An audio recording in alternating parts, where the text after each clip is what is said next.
Hello everyone, this episode today is brought to you by Wind. Not a sponsor, more like the weather, as we recorded this episode in person, which was very, very exciting, but it was also the windiest day imaginable, and of course, as responsible human beings at the time of this recording, we really wanted to just space ourselves and be outdoors and enjoy the weather and all this good stuff, but alas, you might hear some kind of breezy wind sounds in the background and all this fun noise, and I did my best to kind of make it not as distracting, but alas, it's wind. What are you going to do? You're going to hear it a little bit, but I hope you still enjoy the episode. In fact, it is a fantastic episode today, and it gets really fishy. A little tease to what the episode is. You already know. You clicked on what this is. But hey, I hope you enjoyed today's episode. Ignore that wind. Who cares about it? Because focus in the greatness of this episode, which is Top 5 Fish. Enjoy. Top 5, no debating. Top 5, top 5, top 5. Yeah, girl. You ready to do this? You ready to count this thing down? We're doing the top 5, her. Yeah, let's set it off with 1, 2, 3, 4.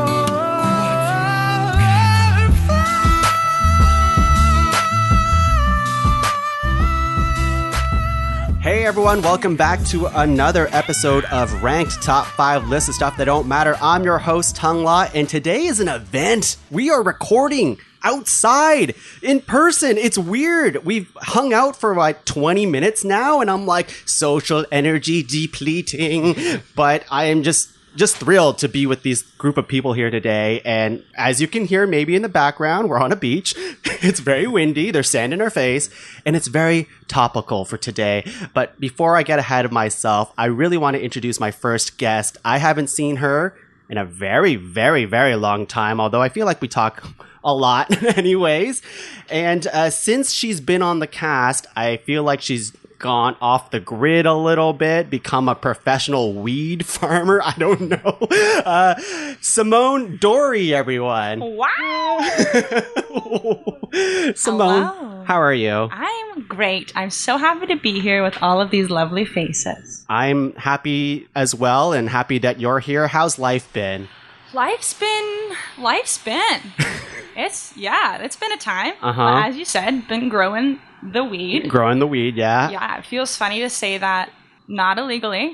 yeah. You don't. So that's It's nice. legal now. Yeah. Well, it's you have a like- real job that yeah, pays you to do the that. Government What? tells me to do it, Wow. and then they make things from it. Can you get the government to sponsor this podcast? I've been trying. Okay. It's happening soon, everyone. It's happening soon. Simone, can you just introduce the next guest for me? Of course I can. Our next guest is like, you know when you have the most genuine smile and your scalp moves back as your lips turn up and your cheeks clench from just the pure joy? That is what it feels like to be in the presence of Braeden. Oh, Braeden Etienne. Hello. Hello, everyone. Braeden, this is your first time being on Ranked, right? That's right. I That's- did Talking Tongue, but I haven't done Ranked. Wow. This is an event on all sides here. How are you doing today? I'm doing great. Simone's description of me made me think of like the final image of like Indiana Jones where the skin is melting off. That's what I was picturing in my head, but Oh my God. I know it was meant as a nice thing. It is a nice thing. And look, the first thing that Simone and Hayley mentioned when you walked in, or when they walked in, was your beard, your immaculate beard. How has that been going for you?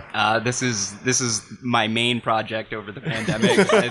It's been going great. For a while, it was just a mustache, but now it's back to a full beard. And it was the first time I ever tried growing one, so I'm glad to get such nice compliments about it. Oh, fantastic. Braeden, do you want to introduce the final guest? Yes, this final guest is someone I've known for quite some time now. We're actually co-workers together, and we don't record podcasts together, and this is the first time we're doing that. But please, I'm introducing it like it's a comedy show. Please, give it up for Hayley Kellett. The lights are flickering. We got the audience standing up. It's like I'm entering the ring at a wrestling match. Yeah. Got dancers behind me. Hello, hi Ty. Haley, wah! That's just a you and I thing.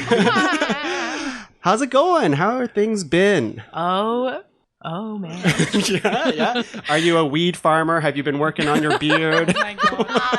Oh, I wish I could. I'm so jealous of beard growing and facial hair growing. Me too. It's just cool. Like you can, like I like to change my hair a lot. I do a lot of different stuff with my hair. I shaved the side of my head last week. It's great. It looks great. Thank you.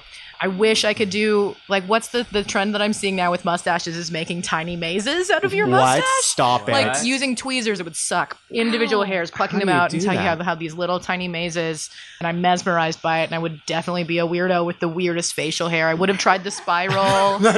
I've never heard this. That is amazing. There are competitions. Get So you outta could, here. like, future top 5 mustaches. I'd be so invested. We did celebrity facial hair, but we've never done top 5 facial hair that is mazes. There is a man out there that sculpts his beard to look like a ship on the ocean. Oh, what? That is I love it. so much work. And Braeden, doesn't your facial hair grow really quick? You're the only one that has facial hair here, so you're the expert. I mean, it took 29 years for this beard to grow. So. Not really. Oh, man. I was looking back on the ranked catalog, the archives, if you will, and the last episode that we recorded live was top 5 chips. That was literally, yeah. And Hayley brought chips, of course, sour cream and onion, which I love. Simone, you do not like sour cream and onion. No, I love it. We fought for the dairy chip. Oh, we did. Yes. Okay. Yeah. And yeah, that was a long time ago. That was almost 40 episodes ago, which is, I know. Yeah. Gosh. It is insane. But I'm so happy that we are reunited here to talk about fish. Fish and chips. Fish and chips. Hello. That's very funny. Guys, we're still very funny.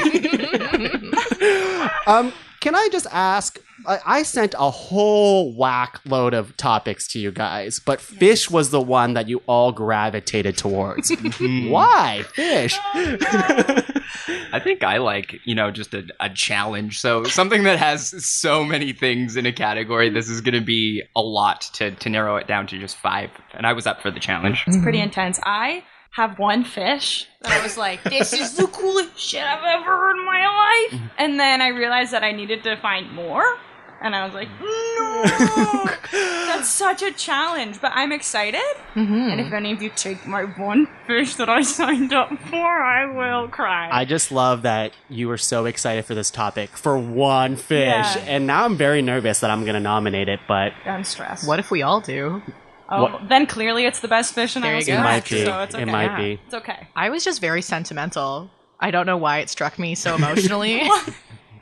I was looking at the categories and I read fish and I went, oh yeah, that's the one.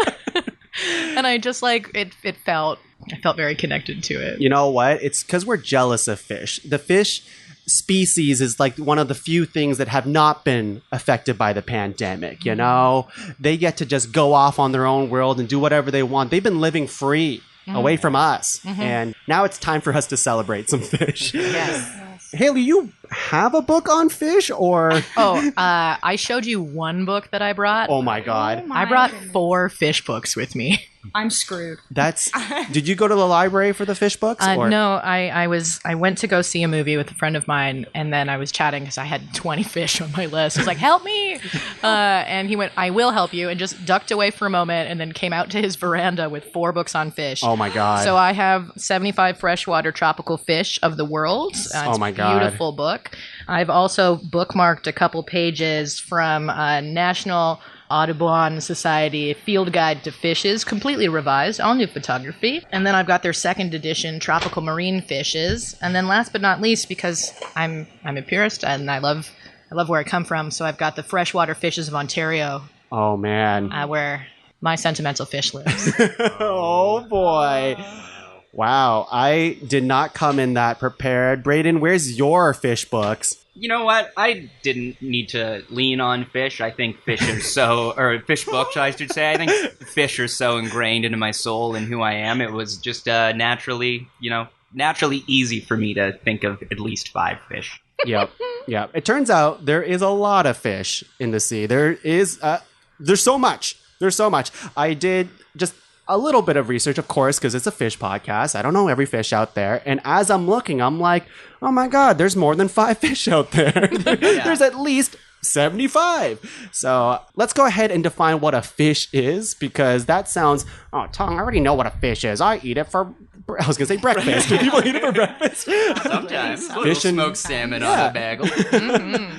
And here is the working definition, which is all fishes have a brain protected by a brain case and an obvious head region with eyes, teeth, and other sensory organs.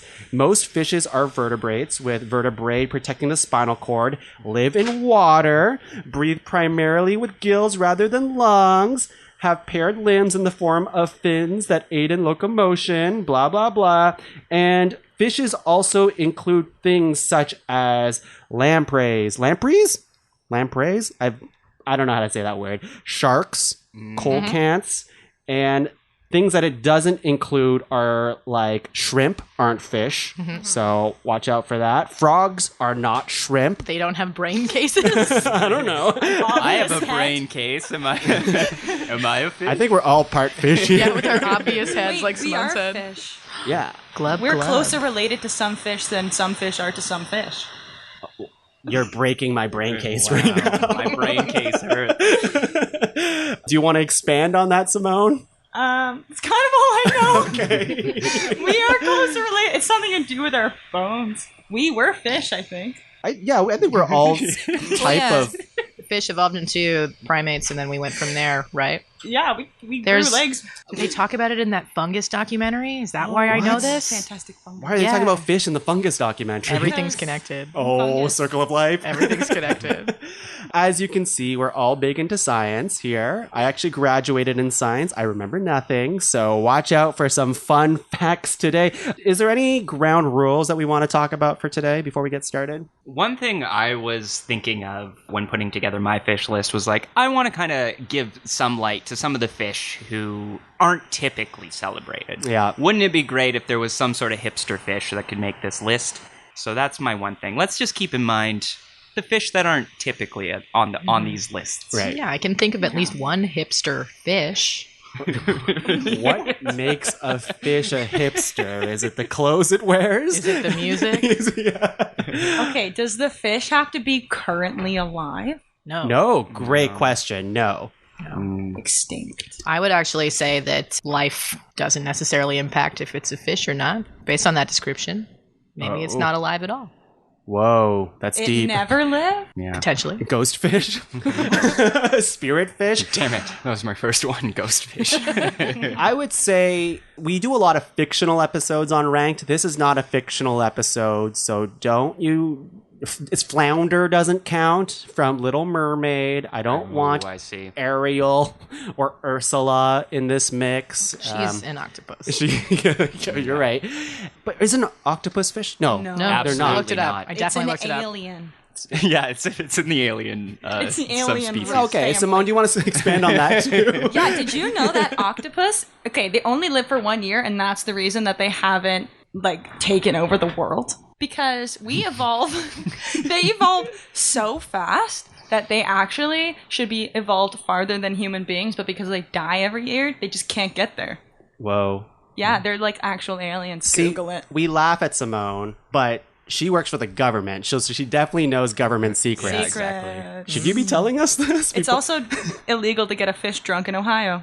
What? But everywhere else, it's okay. So all the fish in Lake Ontario Huh. are That's great. drunk. Wow. Yeah. Yeah. Drunk fish. Mm-hmm. Any other ground rules we want to go through? I also love a fish with a good superpower, in the sense that it's something that only this fish has, and lots of I fish see. share lots of commonalities. But Okay. what's that fish superpower that really sets it The apart? scientific term. of Yeah, I superpower. believe it's superpower. Yeah. Yeah. Okay. All right. That's cool with me.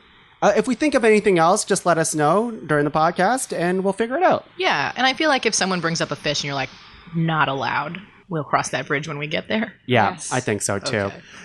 Okay, and for my criteria fish, I just like cool looking fish. That was my criteria. If I Googled it and I'm like, that's a cool looking fish, it was already on the list. And there's a lot of cool fish out there. So let's go ahead and get started. Just like every episode of Ranked, we're going to go around the table. The table 3 times. We haven't done that in so long. It's always like a Zoom call or something. And nominate 3 nominations each, making a master list of 12 and whittling that down to a top 5 list. I'll go first. Okay, I've separated my fish into 3 subcategories, and I know this sounds intense, you know, and it is a little bit. And I went from like badass fish to sharks, because sharks are like its own, like, come on, it's sharks, man. Yeah. And then aquarium fish, or like a nice pet fish type of thing. Pretty fish, almost.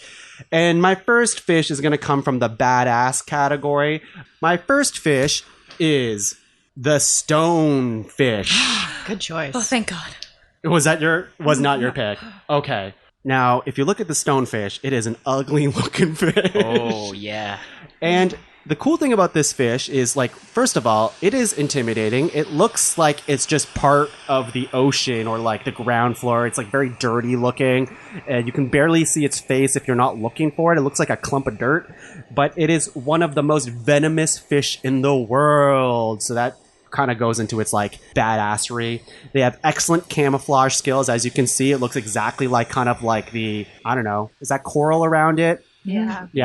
The venom sacs are found in 13 spines. They can attack their prey in as little of 0.015 seconds. So it's a pretty aggressive fish. They are responsible for many stings a year. So I've heard that, like, you really don't want humans to be around these fish because they can actually cause a lot of harm to humans. They can, I don't know if there's any reported deaths, but they can definitely send you to the hospital. And they can survive out of water for up to 24 hours, which is freaky for a fish, because whenever I see like fishermen take fish out of the water, I'm like, oh my God, they got like, 5 seconds and this fish is dead. That is not the case.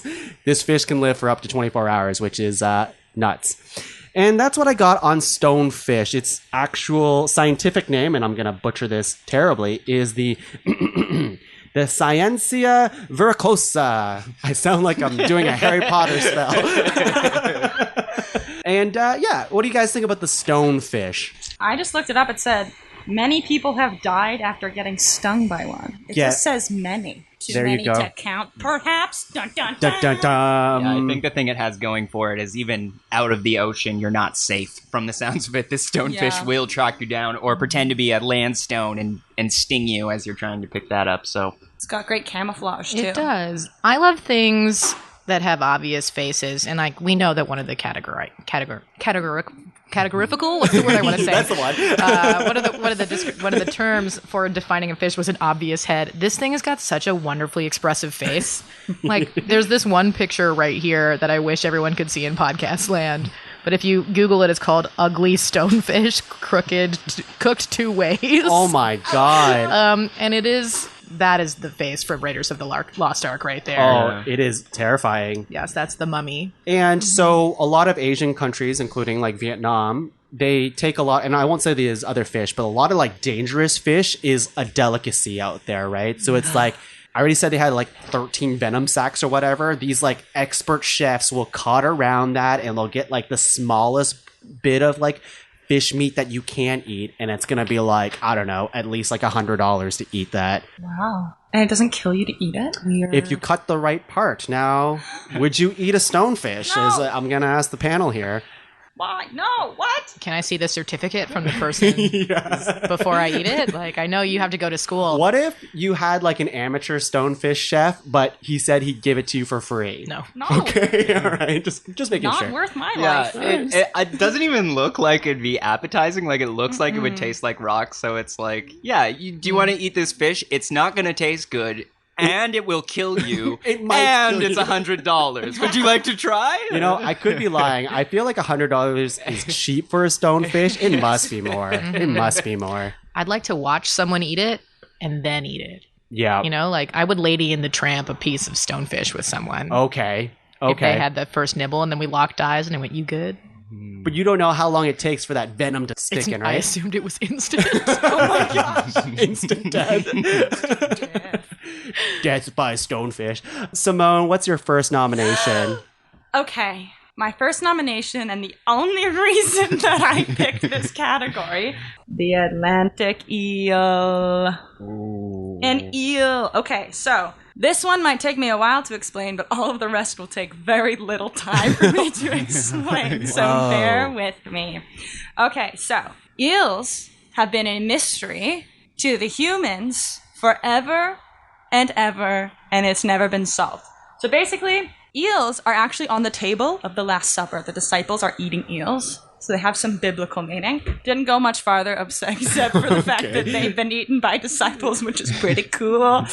Okay, so people have not known where eels have come from since like Aristotle days. So Aristotle thought that there was worm embryos that when water hit them enough, they turned into eels. And that was wrong.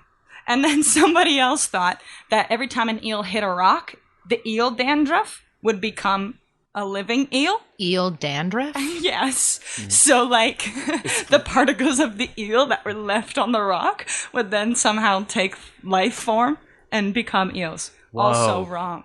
People thought that they came from dewdrops, but only at certain times of the year. Also incorrect. And they duped us. So someone looked and were like, there's the ovaries because they can't find any sex organs. Someone thought they found them, but it was just parasites inside. Okay, of same a thing. Story of my bladder. life. Not pregnant. Some guy named Carl who had categorized all my... Wait, did you get Carl's last name? It sounded too fancy. Carl. So Is I it left it out. Carl's Darwin? No. I was gonna say Carl Weathers. No. Anyways, he categorized all life. I'm sure if I Googled him, I probably could find his last name. It starts with an L. Anyways, he was like, I'll categorize this. They birth live beings. But he was looking at the wrong fish, so he was also wrong. And then all the Italians were like, we need a reason to be here. They were like having a crisis. And instead of having a revolution, they just wanted to find eel nuts. So they went and they tried to find the reproductive organs of the eels in the 18th century. Eel nuts? Yeah, just to like feel something. You know? Okay. They needed to pull a W, and so they went to find eel nuts. And then they set out a reward. It was like $1,000 to find the eel eggs. And then someone shoved a bunch of other fish's eggs inside of an eel, and then they thought that that's how they birthed, but it's not. It's still not. And so everyone got really sad, and they stopped looking for 50 years. Wow. And then, in 1777... What Wait, year was yeah, can we hear that again? 1777. Okay, all right. Go Some on. guy named Carlo. Is this Carl? This is another guy? He added an O. Same guy. He's just wearing a fake mustache. He's a time traveler. He found the ovaries, and it turns out they're like a frilly ribbon-looking seaweed thing inside of the female eel, but it doesn't look like any ovaries of any other species on Earth. So that's why they couldn't find it. And then they still were like, where are the men's ones? Where are the testes? You said nuts so many times. Yeah. Couldn't find them. I met my nut quota. I hear that. So funny enough, Sigmund Freud's first ever academic study was to find nuts of an eel. Of course, that's what Freud wants. And that he couldn't do it. After a whole year, he couldn't do it, so he went to Mommy Lovin'. And so then... in the 1890s, the first male eel revealed himself to Giovanni Grassi. like he opened his trench coat. Yeah. One side was watches, and the other side had this little nuts. And that was the first time they ever saw male eel organs. And then they were like, what the heck? Why does not all eels have... Why does not all eels? For why does not all eel have the nut? And it turns out that eels don't get their reproductive organs until they're like very old, like until they're about to die. I wish Oh, that happened. Right? Wow. So To other every species. single eel that you will see, because they wash up on the shore, like their eggs wash up on the shore, they're all like, they have no reproductive organs, they're genderless, sexless, they are just eel, they have no anything. Okay, so the great question of where do they smash came out. Because like we found the bits, but where do they make more bits? I like this segment. I should have done this for every fish. So I told you this is How complete they long. smash. We're gonna get there. So then this guy found a bunch of tiny little baby things in the water, and he was like, "What is that?" And it turns out it was baby eels. And so he counted all the vertebrae, and he was like, "Yep, Atlantic eel." So he tagged them, but they swam and they swam and they swam, and then they disappeared into the Bermuda Triangle. Like everyone does. Oh, Right? spooky. Okay, so they were like, this is weird. So they were trying to track them backwards, because if you can find like the smallest eel, then you'll be able to see probably where it nested, because they wash up on the shore like all over the world. And then they tagged this Canadian eel. Shout out to this Canadian eel. Hello. She was a little lady. And they tagged her, and she started in the St. Lawrence River, and she like swam direction of Scotland, and then she swam back down to Maine, and then all of a sudden, like clockwork, she just went zoom, and then started booking it south, and not just like a little bit south, like she was on the exact degree of where south was pointing, and she wouldn't stop, like she was zooming, and then she disappeared. All of a sudden, the tag, she could have died, she could have got eaten, we don't know, but she went to the Bermuda Triangle, and then she was never found again. She was just gone. And so they've spent millions of dollars and millions of years, and they even went to like the Bermuda Triangle or wherever the heck, near it at least, and they dropped like fake giant lady eels to try and get the men to like mate with them, but none of them did. So it is a great mystery to this day as to where eels come from, and the fact that the human brain can't even grasp this species Brain of case. fish is insane. Like, where do they come from? We'll never know. It's been years and years and years and years and years, and no one has any idea where eels come from. Wow. Wow. That's It's a good one. I feel like your coworkers would love to hear about this. I think so too. and you didn't write this much for the other nominations, you said. No, this is definitely like, this is a big one because it's just so perplexing. It is perplexing. Like, It's- how is this is an amazing species that has been able to evade, like, showing where they smash Yeah. for centuries, and no one has any idea how they are created. I can see why this eel appeals to you, because there was a lot of talk about Eel smashing and nuts and Whoa. Bermuda Triangle, the mystery of that, and Carl. Which we all love. Yeah, we tried. This is specifically the Atlantic eel. Like, you care not for the electric eel or anything? I don't know enough about them. All right, just the Atlantic I eel. know that the Floats 'em and Atlantic jets 'em. eel definitely does this, but I don't. Oh, they also eat each other. They're cannibals. Oh, man, that's you should yes. help me with that. That's cool. Yeah, they had like 1,000 in a bucket, and then there was like 71, and then there was just one female, and they kept feeding her worms, and then the Nazis ruined it because they like invaded France, and then she didn't get any worms. So Do they have teeth, eels? I don't know. I think so. yeah, They do. pretty sure they. So it's not like they do. a one gulp kind of thing to No, eat no, another no, eel. no, no. They like chomp. They chomp. For Chomp, sure. chomp a They're bit. chompers. Wow. Atlantic eel. That's a great nom. I like it. Lots of mystery. Braeden, what do you have? Oh boy, this first fish I have, I'm very excited to share with the table. You might not be familiar with this fish when I say the name, but you definitely are for sure. So I'm going to nominate the cleaner wrasse as my first fish in the interest of giving some hipster fish. Is it the hipster fish? I would say, like, you know, everyone loves Finding Nemo. Everyone's familiar with that those fish. I like Finding Dory as well. Yeah, and Simone. But you might be familiar with the cleaner wrasse if you're a fan of the Oscar-nominated Shark Tale. DreamWorks response to Is that Oscar nominated? It is Oscar nominated. Get outta It here. went against The Incredibles and lost horribly. No. Poor Will Smith. Yeah, Will Smith's character Oscar in that movie is a cleaner wrasse. So that's that fish. But they're kind of like the every person fish. They're Yeah, like, show us a picture of this Oh, fish. yeah, let me- I want to see they're, this They're fish. just a tiny little guy. They range from about 4.5 to 5 inches long.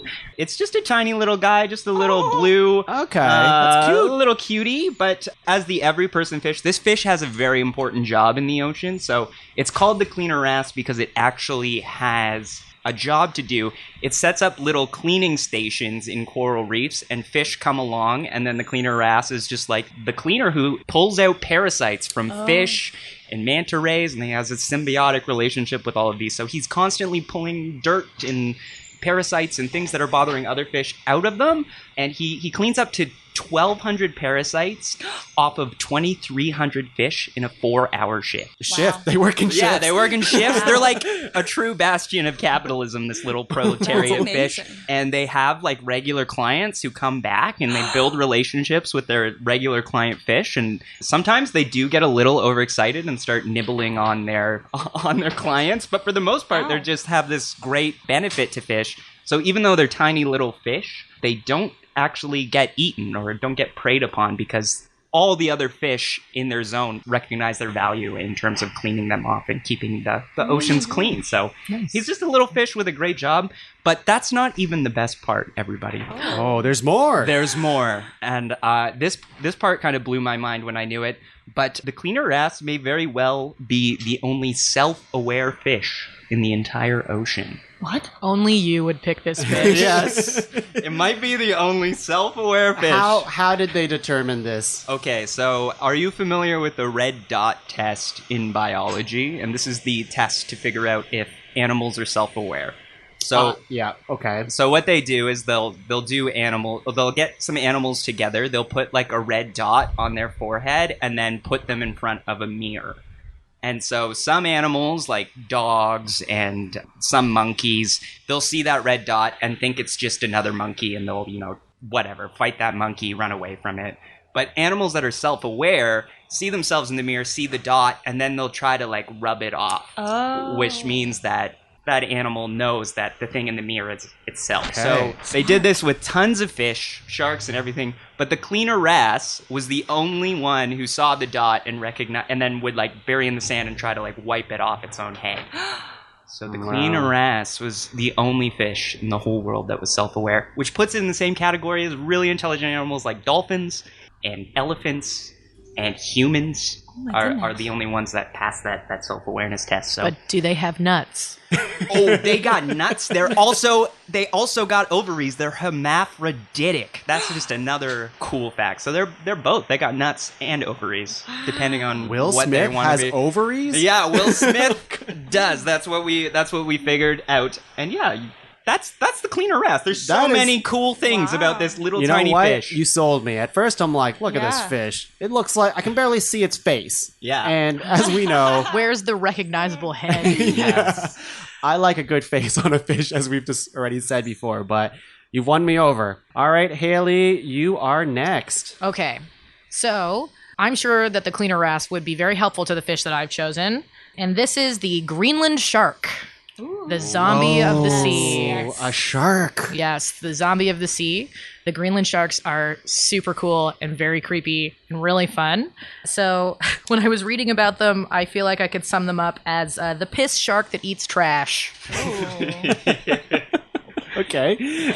They're great. They have super poisonous flesh that is made of urea, hence the piss shark. Okay. Its own urea? That's like all over their meat. If you eat them, you will get high or potentially die. Okay. It's like the same stuff that you would make barbiturates with. So like this is the downer shark.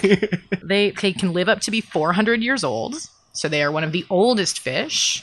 They are just as big as a great white shark. You can find them in Canada. These horrifying zombie sharks. I almost said shit. You did say shit. These shark fish. These sharks / fish. Piss shits. These trash. They're so tough and badass. But yes, they also make plugs with their teeth when they're eating things. They like make little bagels out of other people's flesh. It's just weird fun facts. And they have eye parasites. And if you want to Google it and be horrified, feel free. But these long, snaky parasites grow out of their eyes. So they are just haunting, terrifying, ancient sharks.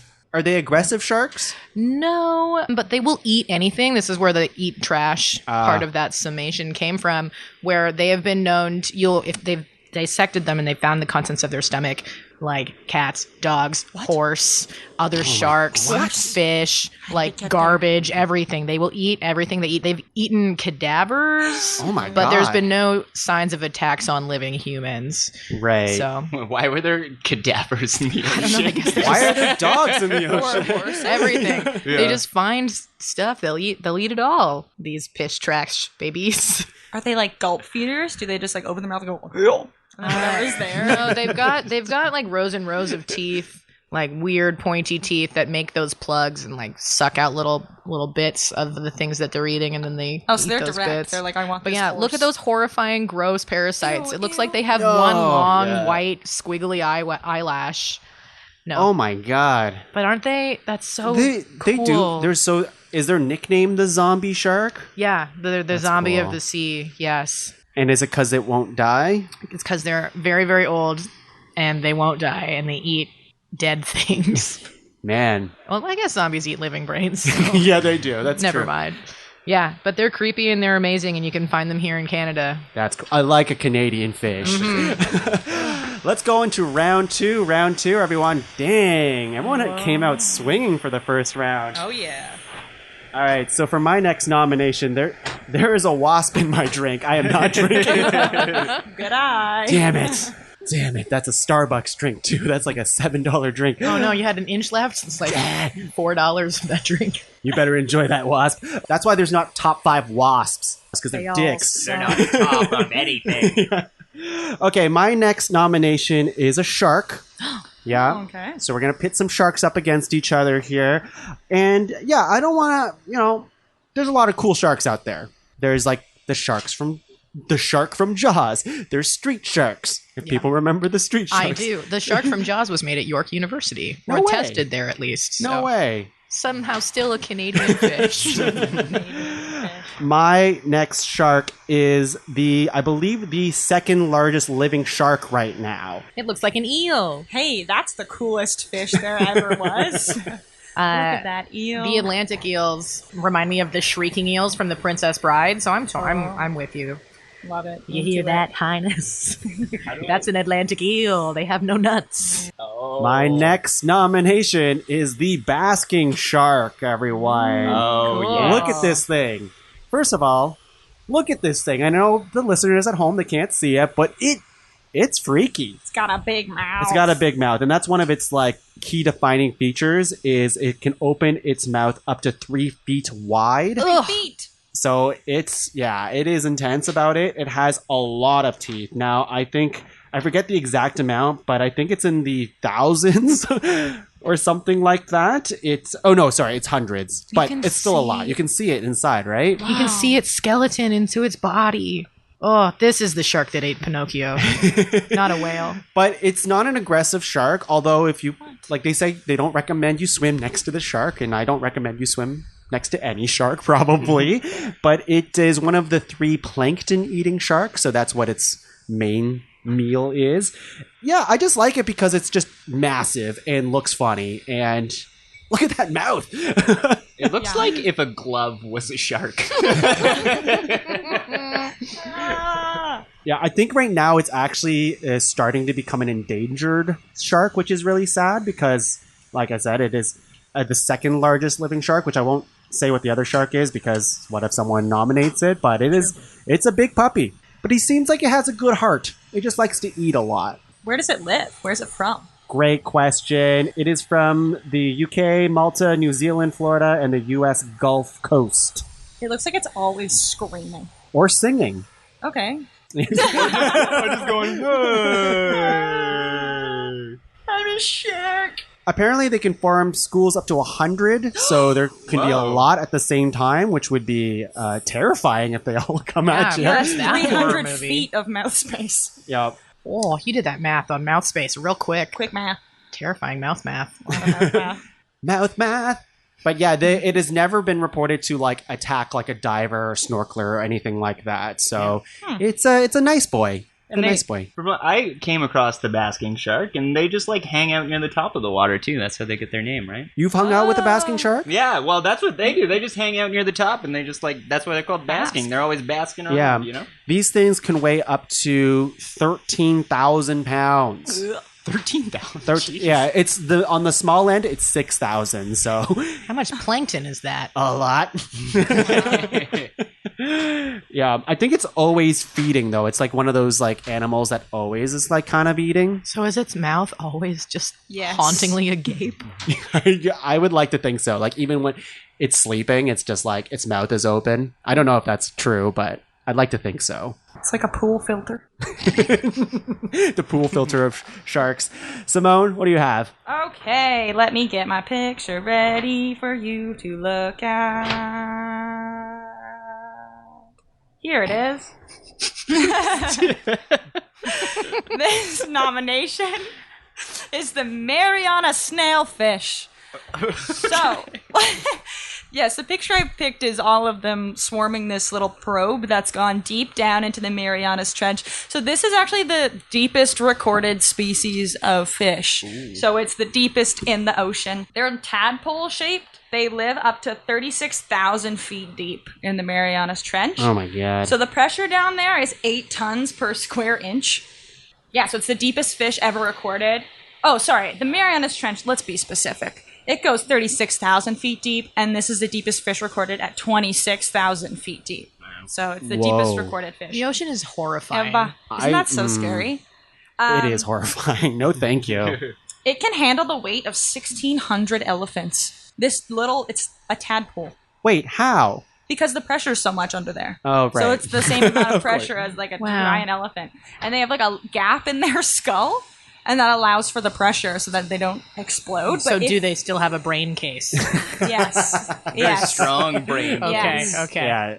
And they have like no scales and no eyes, and their flesh is translucent. And if you bring them up to the surface, they just start to melt, and they melt into nothing because there's no pressure. Oh my gosh, the pressure is keeping them together. Yeah, exactly. So they will just melt apart. That's freaky. It's kind of really, really weird. They have antifreeze protein in their skin because it's so cold down there that they've developed antifreeze in their skin to allow them to survive in the depths of the Marianas Trench. Cool. And they lay up to 800 eggs at a time, and they lay them in the gills of king crabs, and it kills them when the eggs become big. Aww. Yeah, because they would burst out of those king crab bodies like Cute. 1,000 swarming, horrifying sea eggs. How big is a king crab? Dinner plate? Dinner plate?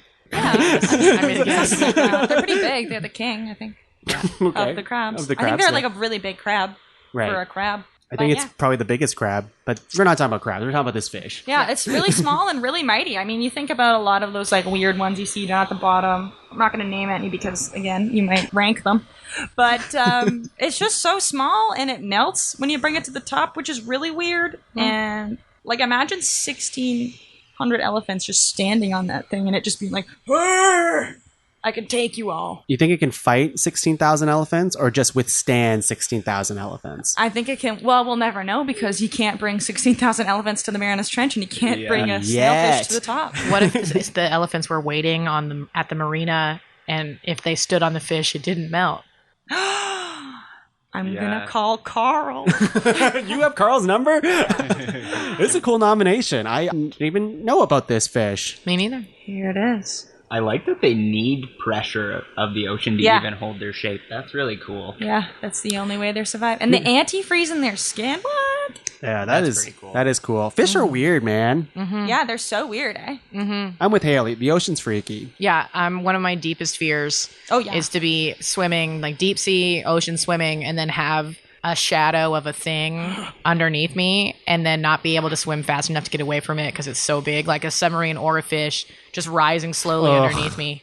No. No, That's I terrifying. would hate to be in a submarine, to be honest. No, thank you. Why do people go in submarines? They're so cramped. Yeah, James Cameron, what are you doing here?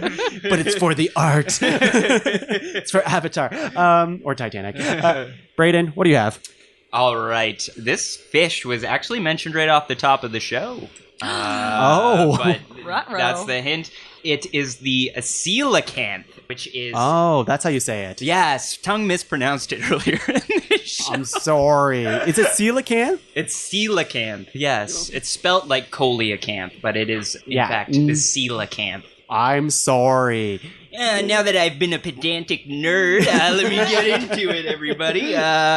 So the first time this fish was discovered was actually as a fossil. People saw this like 65 million year old fossil and was like, oh, that's a coelacanth. Obviously, it's dead, like all the dinosaurs it lived along with. Until 1938 rolled around and some fishermen off the coast of Africa actually found one. In 1938. That's so cool. 65 million years after they thought it was dead, and it was not dead. So this fish has just not evolved in 65 million years. It was like, screw you, Charles Darwin. I'm perfect. I don't need to change one bit. And it didn't. It outlived the dinosaurs. It outlived the Ice Age. It outlived the French Revolution, Industrial Revolution. And now this fish still exists today. And the most recent one was sighted in 2019. So it's still kicking around the coelacanth. Show us a little picture of it. Oh, yeah, okay. You know, it's not much to look at. It looks like as if a dinosaur were a fish. Like, that's kind of what I would describe it as. I'm vibing. That's a lot to look at. And it's pretty big. I think it's generally about 6 feet long and 200 pounds. Like, it's a big, hefty fish. And there was a fossil of this massive beast. Yeah. Yeah, there it is. I was just going to say this because one of the pictures on Google Images is of an Animal Crossing character catching that fish. That is the rarest fish in the game. Exactly. Like, if this was a Pokemon, it would be like the Mew. It's like the original fish. Like, good reference. It's like, thank you so much, Tuong. I thought of that 2 weeks ago and I was waiting to say it until right now, and I did. I think it went over Simone's head, and maybe Hayley's. I don't know. No, I know who Mew is. I think there's actually a coelacanth Pokemon now, but anyways. Yeah. But they've actually evolved into lungfish and tetrapods. So they're actually, like, back in the day, they evolved into what is land mammals now, but they also kept this stream going. So all the land mammals and lungfish that evolved into later things, that was from the coelacanth, which still exists. So it's like a living fossil. Yeah, that's cool. Yeah. Doesn't it have, like, a weird way of moving? That's right, yeah. Because it's related to, like, tetrapods, it doesn't move like regular fish, like, move their fins, but it has fins that kind of, like, move like legs, like it's walking, like a giraffe or a cow or something. So it actually moves like it's walking on 4 legs, but in the ocean. Yuck. And it's also the only fish that gives live birth. So they don't do eggs or any of that nonsense like a mammal. They birth their young live, and they carry their young for 3 years. And that makes 3 it a years? fish Yeah. still? Yeah. Great white sharks also give birth live. Oh, true. Oh, Still that's fish. true? Oh, okay. Well, there you go. So it's like 3 that. years. That's 3 years it carries a fish. They That'd live be- up to 60 years, so... What a rough pregnancy. Yeah. I was going to say, hopefully they get a long maternity leave after. Wow. Coelacanth. Coelacanth. Wouldn't you feel bad if you're one of the ones that just didn't evolve? Yeah. You're like, shit. I feel like you'd get a big head about it. Like, that's something to be proud of like, I was good. You know, I didn't need to change anything. I am who I am. I like that. That's nice. 65 million years, you said? Was that the number? They're actually like 300 million years old, but they were thought to have died out 65 million years ago at like the same time as the dinosaurs. But Impressive. They are still alive today. Love Wow. it. That means there's more things in the ocean. There's probably a lot more yeah. things. Yeah. Never We know put me in nothing. there. You said, what, 26,000 deep? And like for the other fish, Simone? And Yeah, that's there's- the deepest recorded. So and there's it goes definitely- 30, there's still yeah. 10,000 more feet of fish and stuff down there? No. Nope. No, thank you. Nope. Godzilla's down there for sure. Haley, what do you got? All right, it's time to bring the sentimental fish forward. So my next nomination is the rainbow trout.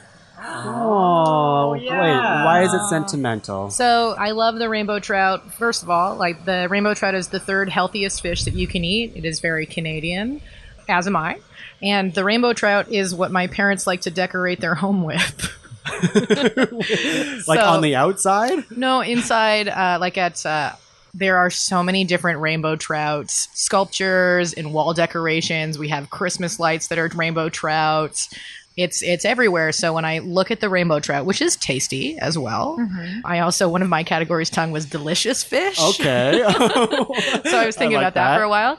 But yeah, when I think about my family and when I think about connections and when I think about my home, I think of the rainbow trout. I'm getting a tattoo of one. No way. I'm going to get the rainbow trout on my left forearm and wrap it around and get a half sleeve because I really love this fish. Well, don't do it until we rank these fish, because what if you fall in love with another fish? Well, there's room in my heart for infinite love. Like, I don't have a finite amount of love. Just like if I had more than one child, more than one fish, they have room. They have room for them. Fair Full enough. fish sleeve. There you go. All fish all the time. What if you just dunk your arm into the water and all the fish are like, Steve? Oh, Is that you? I summon them. As long as Steve's not a pike, then I'm okay. Pike is not on my top 5 Fair. list. Is it in anybody's list? They're the worst. Hope not. Top 5 worst fish. Worst fish. But yes, the rainbow trout. Yeah, I've painted many of them with my mom. Aw, so that's why it's sentimental. Yeah.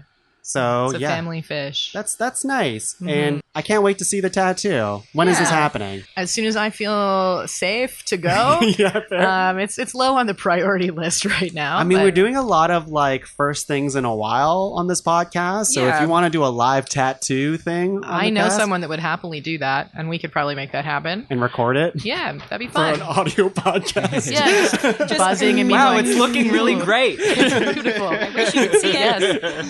Also, the rainbow trout, also known as the steelhead, is one of the legendary fish in Red Dead Redemption. It is one of the harder to catch, and it is one of the most beautiful in the game. Okay, Yeah. all right. I'm pretty sure this fish is also in Animal Crossing, so it gets more video game cred.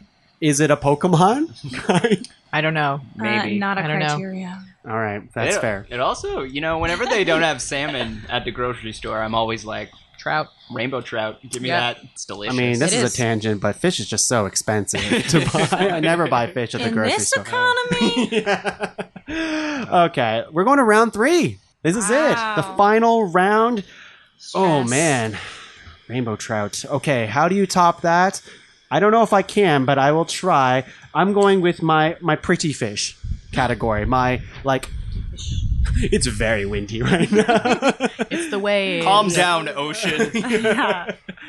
Well, the ocean is and the wind is very excited for my next nom. Okay, my next nomination is a very, very pretty fish. I think it is probably one of the most gorgeous looking fish out there. I'm talking about the mandarin fish.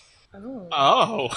I know this fish. You know, He's reaching for a fish bug. Now- I'm looking it up in my index. I'm racing Google. Braeden looked up mandarin, so he got a bunch of oranges, which makes sense. Will I win?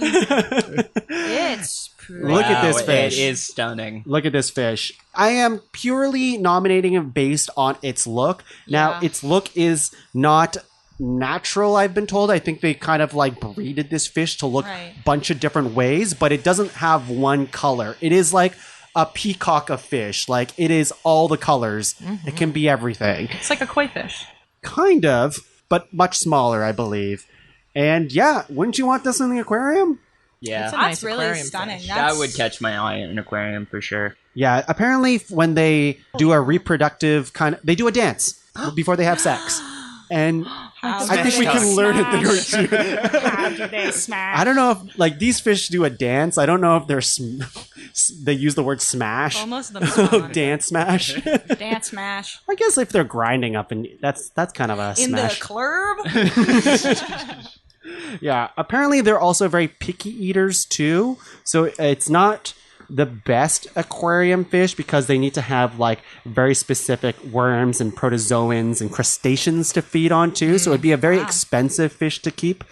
Individual fish can sell up to $150 USD. Gosh dang. Yeah. That's like one piece of pufferfish, the blowfish we were talking about before. Exactly. It's a lot. And they can be found, I believe, and let me see here. The mandarin fish is native to the Pacific and the Ryukyu Islands south to Australia. So yes, this is just basically purely a pretty fish. I don't think it's very harmful to anything. There's another fish that loves to eat it. But yeah, I would love to own one of these. It's stunning. It looks like the inside of a laser tag. Yes, it is a laser tag fish. Yes. Got a good face. Nice face on that it's fish. very Obvious good. head. Obvious head. Obvious brain case. Little mouth. It's beautiful. Little Beautiful. mouse, obvious head.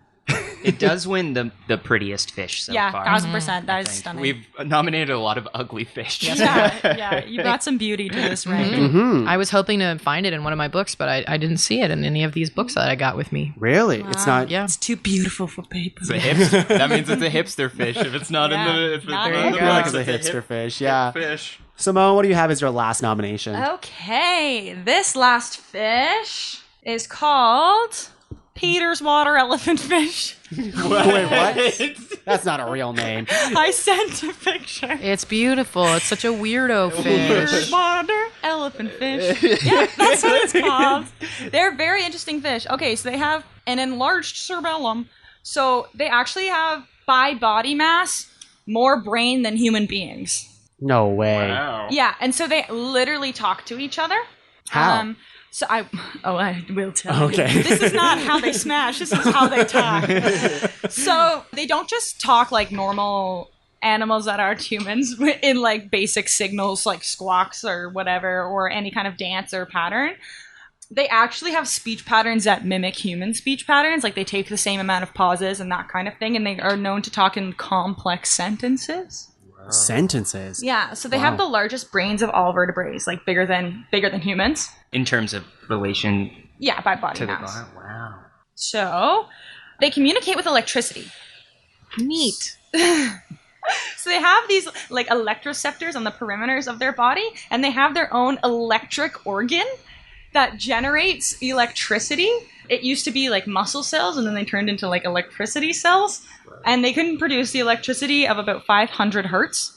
So they literally will communicate with that, and they'll like turn off if a fish is speaking to them, they'll turn off their electricity to listen to the other fish. Oh, you turn off the electricity to listen. To listen to the other fish. And if you keep one by itself, its electricity will go very, very dull, and it's like it's mumbling to itself. Like, I'm gonna go over here. It's very relatable. Oh, thanks for bringing in the audio clip. That was That's actually the first ever recorded talking fish. Yeah. And if one of them has something really important to say, they'll take a really big pause and wait for everybody else to turn off their electricity, and then they'll let out a big speech. So they have similar cellular processes inside of their brains like we do, because of their complex speech patterns. And actually the only way that you can check their sex, oh my god, how they smash. I forgot that this is also a sexy fish. If you have like an electrode to listen to their communication to see if it's male or female, but sometimes they reverse their sexual signals, like just for funsies and like to fuck with each other. But then they took it too far, and they didn't know who was who, and they almost went extinct because they didn't know who to mate with. Wow. But then they figured it out, and they had a big baby boom in like African rivers. But their brains need so much oxygen, like 60% of their body's oxygen goes to their brains because it's so massive. Mm-hmm. So if their habitat changes, like even in the slightest, they will probably go brain dead and die. Wow. Yeah, so that's Peter's water elephant fish. Why is it called Peter's water elephant? Yeah, Who's Peter? Who is Peter? Look at I its think long he's pointy friends with nose. Carl. Yeah, his the nose is It the is- elephant part. I guess it is kind of elephanty a little bit. It looks like or like hummingbird or like Yeah. a swordfish type of thing. Yeah. Yeah. Like a They're just dolphin tiny look to it. guys. They're like not very big, but the brains have increased so much. Like they've evolved to have such big brains that their guts got really small, just based off like organ mass. Uh-huh. And so now they have to eat highly nutritious and efficient food. So they're like all about the gains. They're Nice. very like strict fish. These fish are keto. They're very, very smart fish. Like I can't believe they just talk using electricity. And like, okay, see, in the tail end of the fish, there's like 2 darker stripes on its rump. Mm-hmm. Yeah. The farthest one in, like where you're hovering there, that's where their electric organ is. You said they have lots of sex, right? With each other and No. well, you said they almost went extinct because they were just having sex with each other. No, but- no, they almost went extinct because they couldn't tell who was male and who was female. Okay. Because They reverse their electric. yeah, they reversed their like electric thingy, They're like their signal that their they give electric off, rump? and so no one Yeah. could tell who was who, and then I they were see. like duping I each other see. out, and then they almost went extinct. Okay. They're having too much fun. Yeah, when you bring electricity into the bedroom, things change. Things change. Oh, I know. Braeden, does this meet your criteria for superpower fish? Absolutely, it does. Yeah. Is that electricity? Is that like a defense mechanism, or is it all like communication? No. kind of? So the interesting thing is there are, like, the electric eel, which just uses electricity to zap and kill and stun. These guys don't use their powers for bad at all. Like, they probably could, but they don't do that in any sense. They only strictly use it as a form of communication to make complex sentences. That's cool. No. They're the good guys. They're the good guys. Definitely a superpower. I think that's awesome. Yeah, pretty cool fish. Pretty cool fish. Braeden, final nomination. A superpowered fish. Let's hear it. This one, I don't know if this superpower. I'll give this one a superpower. I'm gonna throw out there the seahorse. Everyone's favorite little cutie. That's The seahorse. We don't need a picture of it, but believe it or not, these are actually not horses. what? Get out of They here. are fish. They are related to. They're in the same family as tuna and salmon and other like bony fish. They're very closely related. Wow. To that kind of fish. They obviously stand out among fish. Like you'll notice a seahorse right away. They don't have scales. They have like a exoskeleton instead. So that makes them pretty undesirable to most predators in the ocean. They're just like a crunchy stick, so no one really eats them. But if we want to get back into Smash talk, this is where This is seahorse territory. This is where the Makes it real. seahorse Get back into Smash Talk. We've never stopped. Yeah. I feel like whenever I looked up fish facts researching this, it was all just like, this is how they fuck. Like, that's exactly how all the humans fish- care about. Yeah, that was every fish fact you can find. They smash. Yeah, But- this fish is so beautiful, but what's its dick like? Yeah, exactly. How does it have sex though? But this was, you know what? The seahorse though is pretty wholesome in terms of mating. It's like a Jane Austen novel essentially. So seahorse are like monogamous and they mate for life. So, but they it is very like Jane Austen, like will they, won't they? Because like a male will meet a female seahorse. And then for days, they'll get into like a courting dance where they're, will they? They change colors. They kind of spin around together. When it gets really saucy, they might even like link tails together. What? And that's how you know it's going really well. And then just like the end of the Jane Austen novel, like the Elizabeth Bennet seahorse raises her ovipositor and inserts it into Mr. Darcy's skin pouch and then releases about 500 eggs into the male skin pouch. And then the males are the one to carry the little tiny babies to birth. And they can, those 500 eggs turn into between 5 and 1,500 baby seahorses, and then they just emerge from the male's pouch. Yeah. I was looking up seahorses as well because I find them super fascinating. Me Just too. they have like a really cool face and they're very distinct type of fish, which I didn't know was technically fish, which is I'm very like happy to hear that because it's perfect for this podcast. There was a GIF of seahorses like giving birth.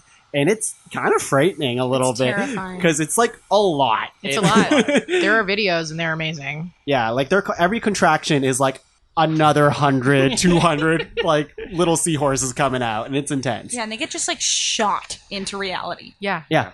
Like, I'm not a parent, but as someone with a uterus, I see the male seahorse doing this, and like it makes me very satisfied. I just get a lot of joy out of knowing that they exist. Yeah, and they're also like you brought up the stonefish, but seahorse got camouflage too. They can camouflage, and they like attach themselves to little pieces of grass, and then they have like chameleon eyes too. So they're really good predators. They just like hook up to a tree, and then little plankton that come by, they're constantly eating too. Like the basking fish, they don't have a stomach, so they have to constantly eat, and they eat like 3,000 little plankton a day. So. They're also famously terrible swimmers, right? Like I think like the way their tail, like they don't really have much of a fin, so they're slow. They They're are slow, They are the slowest fish. Yeah, Yeah. just kind of Yeah. bob. And baby seahorses are called fries. Oh, It's a fry. Oh man. This was on my list for a while, and then I Yeah. feel this one. Oh, good. I'm Even glad. if it's a slow fish, though, I heard it can like kind of go forward and backwards and up and down, which Yeah. is like a cool thing for a fish because fishes don't usually do that. They kind of just mostly Forward. propel themselves forward or like turn around weirdly. That picture over there with the little Q-tip is I saw that on an article where like like seahorses are born and then they like their tails are wrapped around a Q-tip and they can't get it off of them and they're kind of like stuck with it for the rest of their lives and it's really heartbreaking. What is it? 1 to 5% of our oceans are Q-tips? Really? Yeah. I saw an ad and that was their fact. I went, oh. Nah. I'm gonna don't have to like. talk to the government. Yeah, can you? Yeah, Give can him a you call. just give him a ring about the Q-tip situation? Hayley, final nomination. Make it count. Okay. So this is my final nomination. It is a Maori mythical fish. So it's not real. Whoa. But it is, it's a Maori legend. So I'm sorry if I'm mispronouncing this, but it is Ikaroa, which is the fish that gave birth to all of the stars that became the Milky Way galaxy. It is also believed it's an alternate name for the Milky Way. It's a cryptid, so it's badass. I sent you a link, Braeden, in our chat if that is helpful, if you want to see what people believe this fish to look like. But it's also supposed to be one of these beings that control the seasons. So I feel very connected to the story of the stars. I like that this is the way that the Milky Way is mythologized to have been created.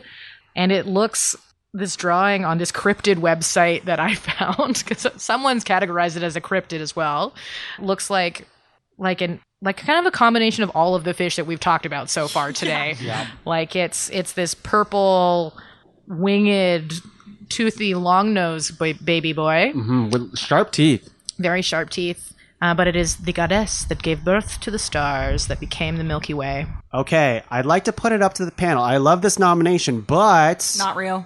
it's not real. Based on the rules, like I almost threw Swedish fish.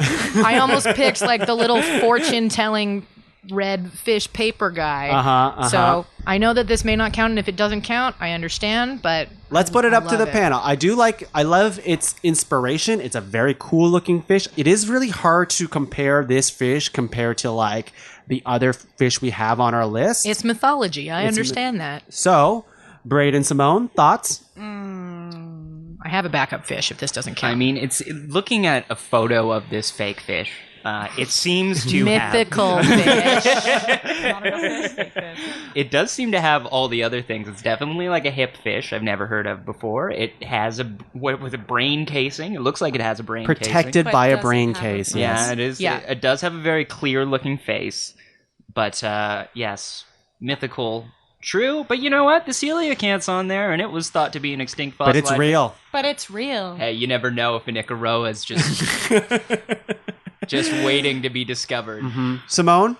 Not a fish. Doesn't count. Not real. Okay, harsh. Strong feelings on this one. Because I would have picked Pudge the fish from Lilo and Stitch if I could have. And I know you would have, because you love that movie. And I love that fish because it also controls the weather. Okay, all right. But I was not allowed to pick the best fish, and therefore this one must be strucketh from the list. Strucketh. Okay. Strucketh it shall, I think, Hayley. All right. Would you like my backup fish? I would love it. It's the Mola Mola. That's a cool name. Another sunbather. So the Mola Mola is this massive fish that lies sideways and is often mistaken for a manta ray. This is a cool looking fish. This is an awesome fish. That's a rad fish. This is such a fun Mola Mola fish. So they just have these big, huge fins and this round body and these goofy faces, and they float to the surface. I've seen this fish for real in person. No way. Where? Yes, I was in Tampa Bay working on a cruise ship, and I looked at it and went, "Is that a stingray?" And they went, "No, it's a Mola Mola." And I got really excited because there's also another fun video game where you are a Mola Mola and you just have to stay alive. It's really That's a fun. game? That is my Yeah, kind it's just of game. I think it's You called just Mola described Mola. life. Yeah, but you're just this fish. I picked it because it has a really fun shape. And it just makes me, their little mouths make me really happy. It's such a silly fish. The my Mola God. Mola. The tiny Mola mouth Mola. is my favorite thing. It's I've ever massive. seen. This fish is the size of the table that we're sitting around. No way. Yeah, it's huge. Oh, man. Look how tiny its mouth is. This It's one's so- just a little baby one. It looks like this man is giving a Mola Mola a hug. in this Yeah. photo. Well, look how fun they are. A baby one. It's like. There's another one big. of a scuba diver Yeah, wow. with another Mola Mola. Look at its open mouth, like its little hoo mouth. Yeah, it does have a really cute face. Yeah. How does this fish have sex? You know, unlike you three monsters, I didn't immediately look up all of those details. Okay, fair enough. But I assume it's fun. Yeah. I assume it's fun. I can do It's a party sideways. fish. It's a party fish. It's sideways. It's got. We already talked about its sweet little O-shaped mouth. Do your own math. I don't know how a podcast on fish got so sexual so quick, but hey, it's the first time we're seeing each other in a while. We're letting it all out. Yeah. It's the tension between the table. Okay, well, that's all our fish. Let's take a quick break. Let's go call Carl and make sure he's okay. And when we're back, we will rank top 5 fish. We'll be back. Minions! Minions of Atlantis, gather around! Gather around, alright. One of you funny little minions was screwing around with the suggestion box, and somebody says, "Put on a shirt, King Triton." And I am offended because I thought you all liked my pecky pecs and my abby abs. You're just bigger than I am. I got nervous. Okay, I'm sorry. Yeah, it's true. Whenever I see your pecs and I see your nipples are as big as my head, it's intimidating. Yes, I've been called pancake nips for a while. It hurts my feelings, and I feel as though I should, I guess, put on this thing called a shirt. But where? How do I get a shirt? I'm underwater, for God's sake. Well, sir, I noticed that there's this thing called the World Wide Web, and there's also these things on the World Wide Web called websites, like one called podcavern.com. Podcavern.com, our favorite website and podcasting network ever.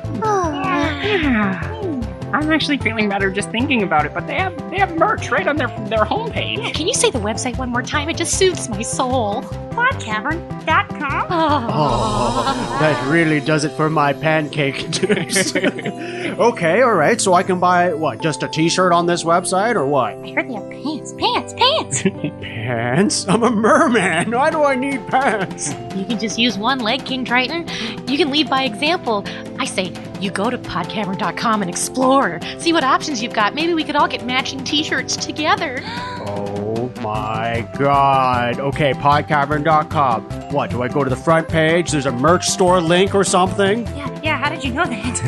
I guess that's how I would design a website personally. You're so smart. Now, we all love the Pod Cavern here, but I just wish if we bought something from there, it would support the Pod Cavern. Well, that's the best part. It does.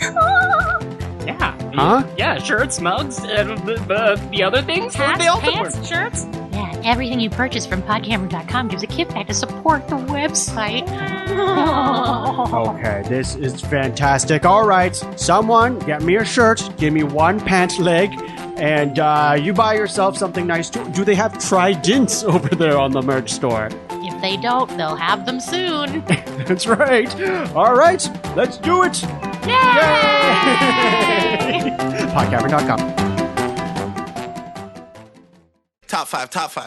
Yeah, I kept my distance from the stonefish, feeling okay. Yeah, the Yeah, cleaner yeah. rasp pulled some parasites out of my trunks, which was really nice of it. Yeah, that was not the cleaner rasp. But I'm just as stealthy as it, though. So we have quite the list in front of us. And during our break, I was like, you know what? These fish, they have scientific names. And as scientists, as the only scientists on this beach, I figured we should probably at least say their name once, you know, in its scientific name. So my list here was the stonefish, which was the Scientia verrucosa, the basking fish, which is the This is really hard. This is already a bad idea. Citernus maximus, mandarin fish, which is the Synchropus splendidus. Splendid. I did not make that up. That is science. Simone, do you want to try your fish and tell me what you nominated? Sure do. The Atlantic American eel is the Anguilla rostrata. Like you rolled your R. It's a Spanish thing. The Mariana snailfish is the Pseudoli paraswiwi. And Peter's elephant nose fish is the Gnathoninus peters. I like that Peter's still in there. Oh, Peter is part of the scientific name, and that makes me smile. Peter C. That's thirsty.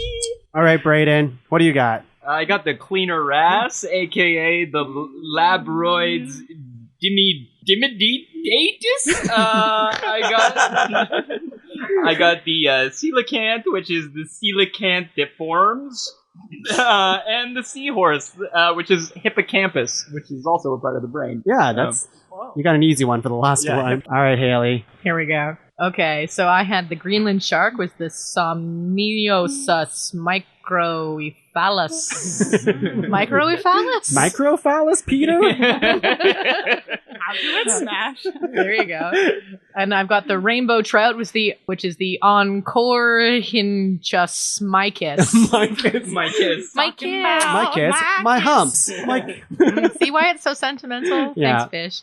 And then the Ocean sunfish, which I had already been calling by its scientific name, the mola mola. Mola, mola, mola, mola. That's a fun word. Okay, we will not do that again. Oh man, we have quite a list in front of us, and there are so many fish we did not say. Yes. Which is a really testament to this topic itself, because Hayley has like 4 books in front of us, and I did a quick flip through, and I didn't see any of the fish that we nominated in these books, which is crazy, right? Okay, so we're gonna star fish for further consideration. These are the fish that we think will make the top 5, and the rest we'll just leave in the ocean. They can just hang out elsewhere. So I'll just read the list one more time. And it has to be a unanimous star. So we'll say if we are going to star this or not. And if someone's like, I don't want to star this, then we won't go for it, okay? So the stonefish, is that a star? Yes or no? That one's weird, and I would give it a star. I didn't star the stonefish, I'm sorry. No, Okay. it's just poisonous. Okay. That's fair. No, it is poisonous. I wouldn't say it's just poisonous, because poison's cool. Yeah, but I don't like it because it killed me. It can kill you, that's right. The basking fish, star or North Star? North Star? Are we going back to my goddess fish that created all the stars? No, we are not, because it doesn't count. It's not a real fish. It could be the top mythical fish. I don't know that many other fish, or mythical fishes. There's the furry fish that is supposed to be in a lake somewhere in North America. It's believed to have fur instead of scales. No. It's the fuzzy trout, yeah. Fuzzy trout. Yeah. I don't know if I like a trout that's fuzzy. No, it's not great. Here, this might be easier before we do this. How about I ask Simone, is there one that you'd like to star for further consideration? Eel. Okay. How about one that's not yours? Damn it. The cleaner ass, because it's better than a dirty one. Yeah. No, but that's a goal. I like it. that. I like The it. dirty wrasse didn't make the list. Dirty rasses. Dirty ass. Okay. Dirty ass. Yeah, I didn't think of that when I said it out loud. Yeah, Mhm. yeah. I started as well. Haley, do you want to star another one? Yeah. It's the seahorse. Yeah. Okay. It's the seahorse. I starred the seahorse. Unanimous. Braeden?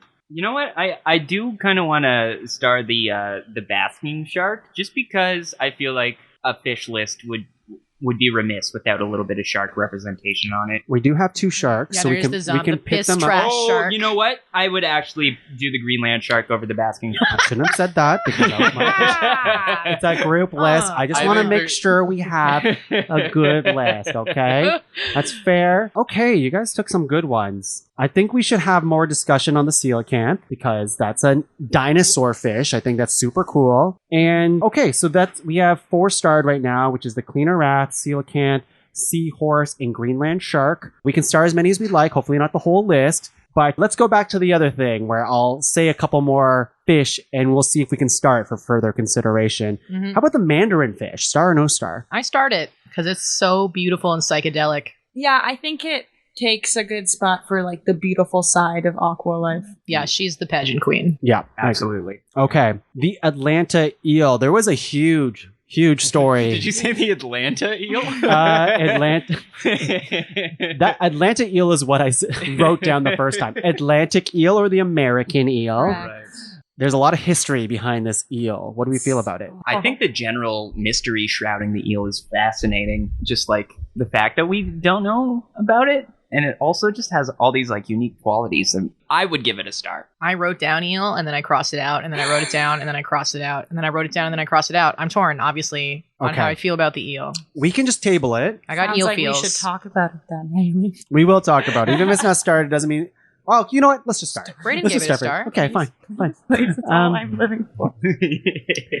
The snailfish, the Mariana snailfish. You know, this one, it's just a deep fish. With Other than that, it's not really remarkable in comparison to the other fish on the list. like people do. And Braeden, as someone who was looking for the hipster fish, you saying you're not into the deep fish speaks to me.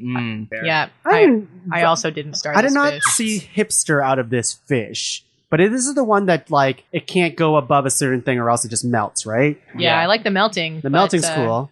That means I like the part where it's not a fish. Simone's mouth is agape right now. Just like a fish. Not only is it got the superpowers that you so desired, it's so smart and it's a good guy. It doesn't zap. Is it smart, or was that the other fish you were talking about? Wait, which one are we talking about? The deep boy? The Peter's elephant nose I'm fish talking was the about smart Peter. I'm one. talking See, about even Peter. you don't care about this. Oh no. It's got antifreeze skin. Yeah, It's but a no star. that's It's true. the deepest that it can go. look, all of the fish that we nominated, it's on the top 12. We know they're good fish, but we're talking about the top 5 now. Yeah, and I could have antifreeze skin too if I just went to my car and poured some windshield washer. I wouldn't on myself. recommend. I would go do that right now. Okay, fine. Sorry, Simone, but we got eel feels. But how about Peter? Peter elephant nose fish, the electric one, superpowers. You know, this one did jump out at me, like as like the star that I didn't expect it to be. It really did speak to me. Okay, I was sparse with my stars. that's fine, and we can be. Good. Okay. And Simone, do you want to fight for Peter? Well, I already fought for Peter when I thought I was supposed to. I think Peter clearly has a big role to play here. Okay. And how about rainbow trout? No, get it off the list. My family. It's fine.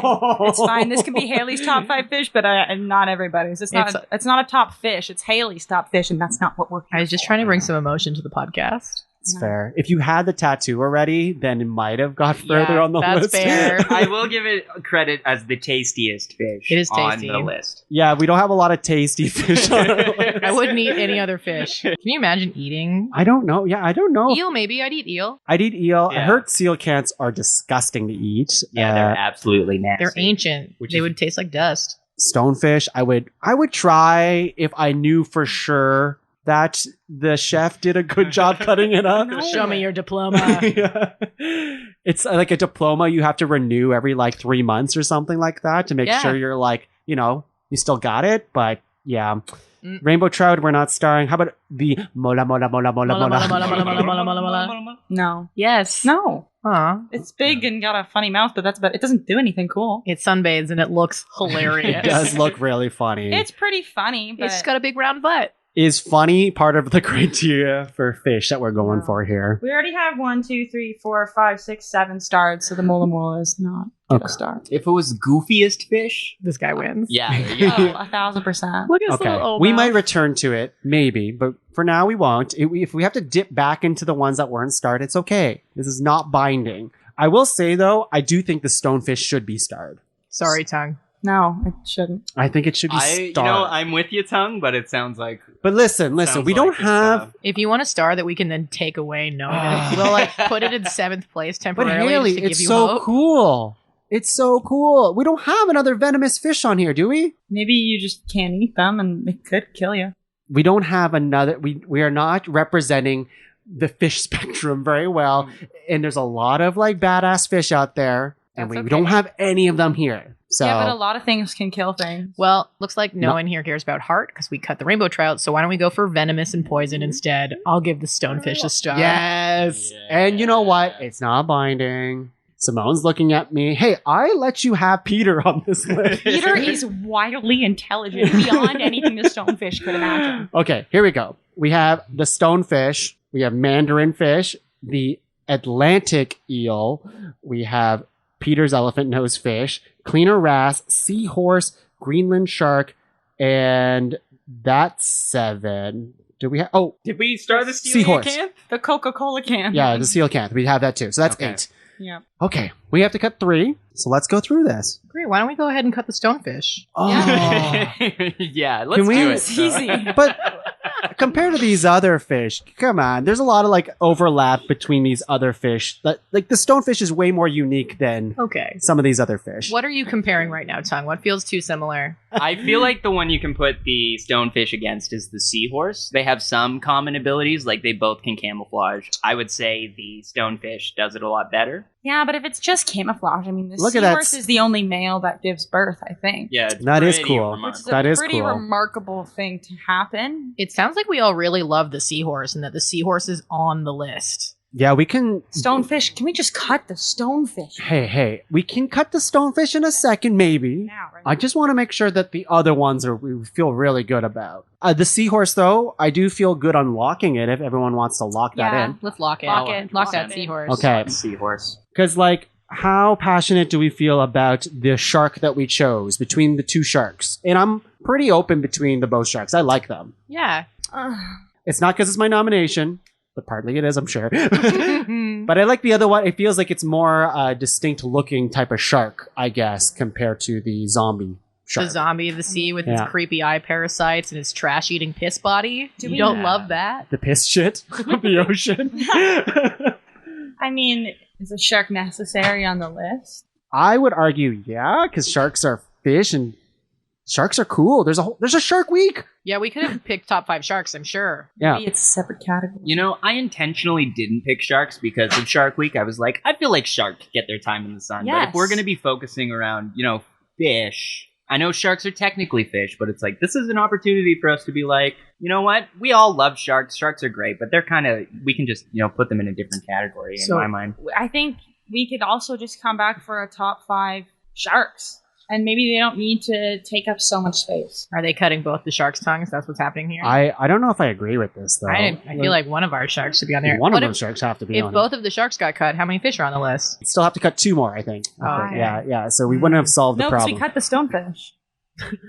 Did we? Did we cut the stonefish? I still don't agree with okay. it. I don't feel confident cutting the shark yet. I would let's- like to have one shark on this We can list. circle back. Yeah. I feel like we should lock in the cleaner wrasse because I was mesmerized by that. Yes. This is like, I like this fish. But do you like it because you like Shark Tale the movie? I've never seen Shark Tale. Shark Tale the movie is a terrible movie. What didn't you just say it was an Oscar contender? I it love was. it. That doesn't mean it's good. It was in the animation category, so there's only like 3 a year that even Wow. can get into that. You hear that, animators out there? Sorry, DreamWorks. Braden hates your work. I love that movie. I just love that this fish is self-aware, that it has regular clients and builds relationships with people. Mhm. That Is is it the most funny. relatable fish? Is that why? It is the most relatable. And it doesn't get like many predators because it's just does so much good. Like it deserves a Nobel Peace Prize. Yeah, the cleaner wrasse is the frontline worker of the sea, I think. Okay. Absolutely. Lock yeah. it in. I'm not yet there, but I Oh could be. I my like the cleaner gosh. wrasse. Let's see the other fish. How Cut about the stonefish? Oh my god. Simone? I swear we will get to the stonefish. I'm not trying to ninja it in. I just want to consider all possibilities, It's a good fish. like the American eel. How do we feel about it? Torn. Why?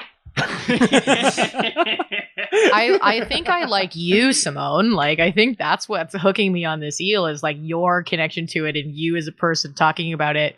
Where I'm like, cool, Bermuda Triangle, eel, nuts. Carl. Carl, the shrieking We eels. have Freud. no idea where they come from. I know. And we'll never know. And the fact that, like, we're too dumb to find out where an eel comes from, it's amazing. It's amazing. Yeah. It's amazing. Part of me is not surprised that a bunch of what I assume is male scientists couldn't find the ovaries on a being. Oh! Take that, scientists. No, scientists, thank you for doing your work. I really We're appreciate coming you. out after scientists and animators on this podcast. Oh, no. Like, I like the eel, but I'm torn on it. Like, I think there's a lot of really wonderful famous eels. I think there's lots of storytelling with eels. I think eel is a tasty fish. Yeah. You've just listed amazing things, so tell me why It's you're true. questioning. I don't know why I'm questioning it. I guess because it's just like You know what? maybe It's just a bit not- basic sometimes. It's just an eel. Simone's face. I wish that was captured on the audio podcast. She is just feels offended. I'm gonna say even among eels, this American eel is almost not as cool as the electric eel. Whoa. And I think the electric eel has all the same things going for it as the American eel, except it can also zap and kill its prey. So it's like the combination of the Peter horse fish. What's that one called? Okay. I Peter's- only came to this podcast for the eel. But let me give you an option. If we cut the eel, can we please keep Peter? I don't know if we can commit to that yet. I'm considering it, though. Damn, I'll consider it. stonefish. I would If you like- cut the eel, you have to cut the stonefish, or else I just will go home. Don't go home. You're my ride. What does the stonefish have? The stonefish has so much stuff. Look Poison. at it. It Look just at has it. poison. Look at it. Camouflage is so basic in the animal kingdom. Yeah, but we're talking about fish here. Yeah, well, apparently eels are basic, so get with the program. Yeah, but can it camouflage? An eel? Yeah. It can I thought it was basic. It live looks like on kelp. land, and it's cannibalistic. I forgot they were cannibals. Okay, I'll start this. I'm on board. I'm more on board. I came here with the zombie shark. You keep reminding me of the cannibalistic feature of this eel, and I'm on board. There was 1,000, and it ended in 1. They fought to the end. I'll say if I'm scuba diving through the ocean and I'm just looking for interesting things, I'll blow right past the stonefish. I'm like, oh, that's just a bit of coral. Boring. But I see like a squiggly, like snake-like thing moving towards me. I'm interested in the eel. So They're the snakes of the sea. So Because okay, it sounds like we're cutting the stonefish, oh but my god, thank you. that's the beauty, and that's why it's terrifying, is because you can swim past it, and it still gets you. It's after you, and it's a delicacy, It's gone. and it has superpowers for bad. They're bad superpowers. We don't have a villain on this it list. does have superpowers. That's We've true. all moved on. Not me. Okay. Leave it in the past. I just feel as though we are doing a disservice to the evil fish out there. Because why ignore the yin and yang of the fish community? I'm going to ignore death as long as I can. I think the stonefish is admirable, and All I right, think Hayley, I'm looking for the butt. Here we go. I think that the stonefish is interesting, and I like that we're not valuing the beauty of this fish, but its functions and what it can do. It's kind of beautiful in an ugly way. It is. I'm not denying that. It looks like coral, and coral's fine. Look at that brain case. But Coral like, is fine. if we're narrowing grand it down, statement. like it's just fine, right? Like I'm talking, this fish is fine. Oh, the fish is fine. It's Coral fine. is great. Coral's great. Coral's Okay. amazing. We need more coral in our Mhm. lives. Oh, the wind is telling us no, stonefish. Stonefish god. I don't know. It's not enough, Tongue. It's gone. Okay. Here. Does it help? One last point, and then we can cut it.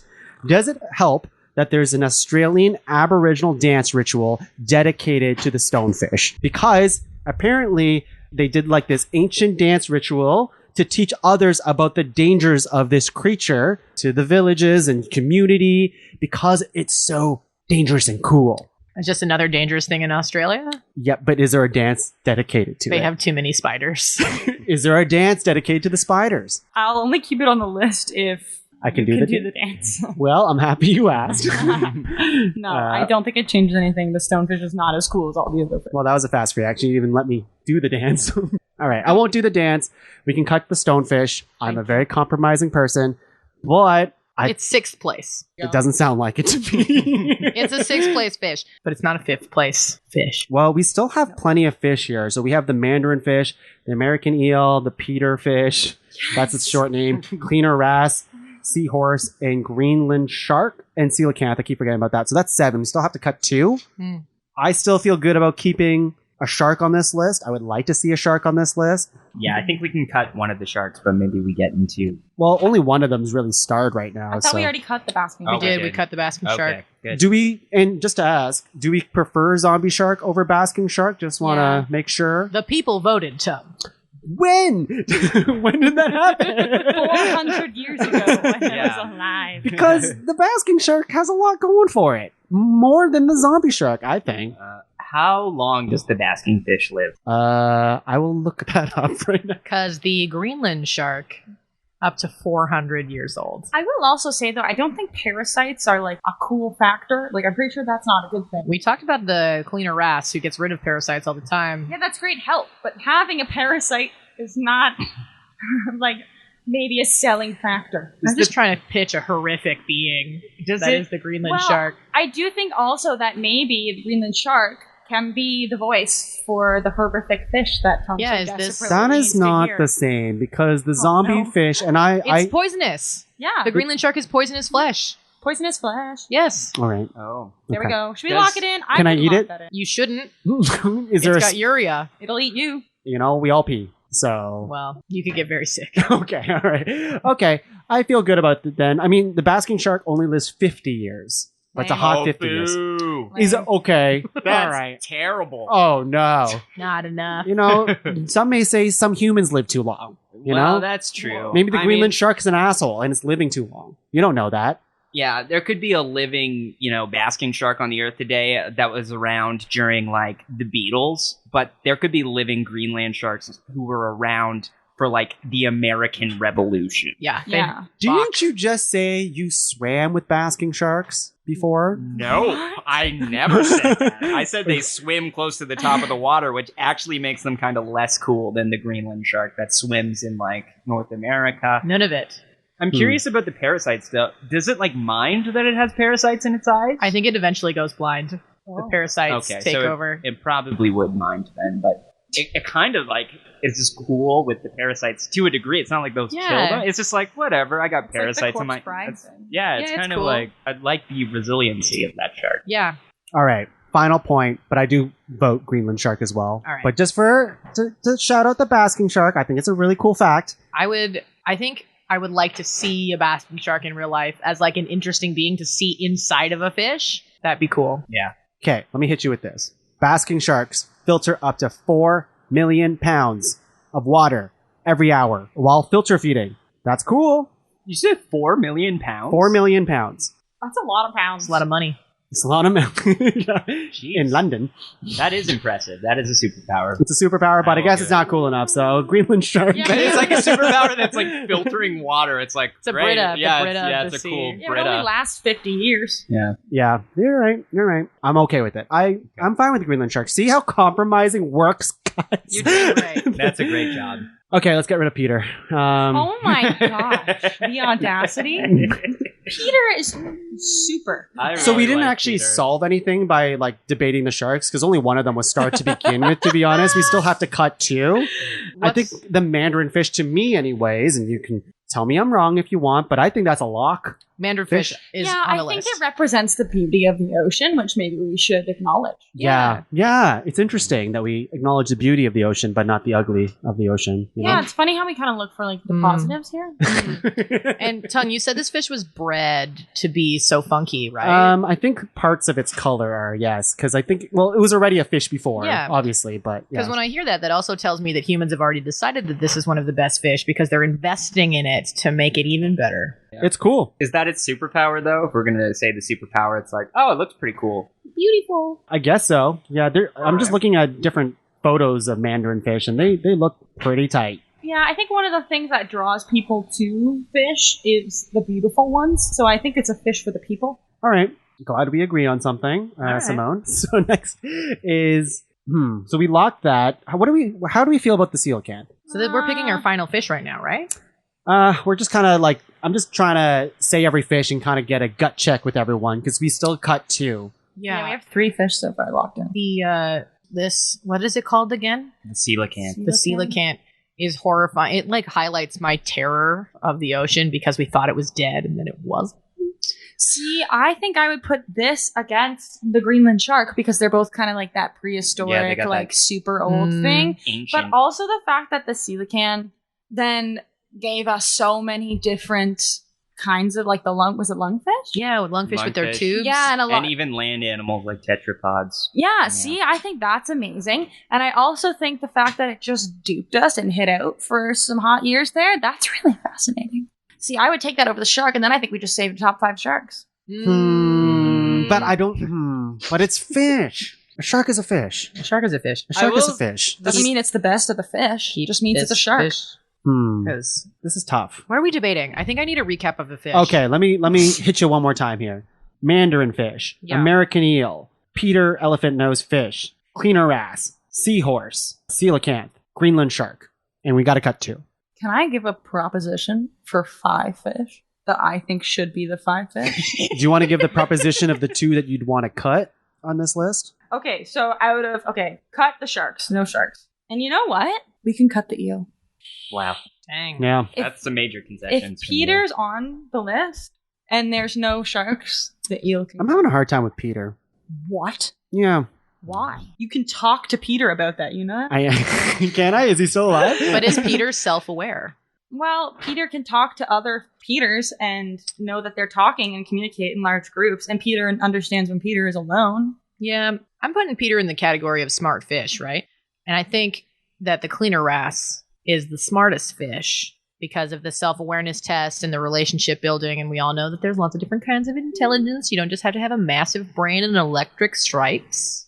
What do you love more, the eel or the Peter fish? The only reason why I chose Peter over the eel over Peter is so we have eel representation on the list. Okay, I hear that. I do love that they almost made themselves go extinct because, like, they are smart, but that's real dumb. You know what I mean? Like, they kind of play both sides there. Like, and then they came back with a bang. I think it's really cool that they are the only fish that can talk to this degree. Like, they have complex sentences. But we know that. We don't know how eels smash. And I think that's fascinating. So you know what? You've sucked me back into the eels. And I love Peter. But since I have to pick between my own fish, I'm sticking with eel for the representation. I would go that way. Braeden? Yeah, I can get on board with that. I think, yeah, I agree. I think, like Hayley said, it's a different level of intelligence, but also it's like the cleaner wrasse is one that's like appealing to all other species of fish as well, not just within its own circle. Is that a superpower? I think so. I think to like protect yourself through service to others. Give back. Yeah, give what back. a superpower. Okay. Yeah, just selflessness, self-awareness, and knowing yourself, but enough to be like, I give up my sense of self. Does the cleaner wrasse get a Marvel movie? Oh my gosh. It should. Would you go see Clean Your Ass? Cleaner ass. Clean your ass. Clean your ass. The cleaner ass. Okay. If everyone's okay with Peter leaving, we need to cut one more. Sharks. Screw the sharks. It sounds like it's shark versus coelacanth. I think that's what it is. And I think coelacanth is way cooler. Yeah. It's not much to look at, honestly. It's not much to It's look neither at. is the Greenland shark, you know? Like, we're not here for appearance. This is tough now. Piss trash versus the fact that time you're travel. calling it piss trash versus time travel. I mean, I think it is a win. Let's not time travel? It doesn't time travel. It's just lived a long time. Yeah, but we It thought manipulated it did. us. This fish manipulated us. Yeah. That's how smart it is. I'll say as a species it's lived a long time, but the Greenland shark lives, one creature can live up to 400 years, whereas the coelacanth only has like max lifespan of about 60 years. Right. So what's cooler, the fact that as a species it's been around for a very long time. Unchanged. So that's a pro for sure. And like the fact that it's linked to dinosaurs in a big way is cool. Also very cool. Fossils, very cool. I won't lie. This is a cool fish. This is a super cool fish, and I'm struggling with this choice because I know I brought the Greenland shark in as like a creepy ass fish, a zombie fish with cool skills and like interesting life, and a tie to Canada. Very important to this fish talk. It's not top 5 Canadian fish. Top 5 Canadian fish.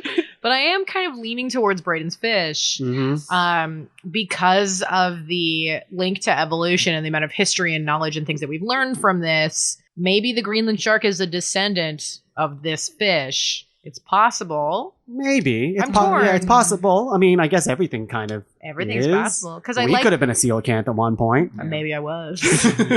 I like the idea of having shark representation, but I'm torn because this fish is really cool. And so we're picking it because it's a shark over this fish because this fish is rad. I think that's the thing I'm struggling with. No sharks. Having a slightly less diverse list. Okay, here's my question to everyone here, and I already know Simone's answer, so I won't even look at her for here. What?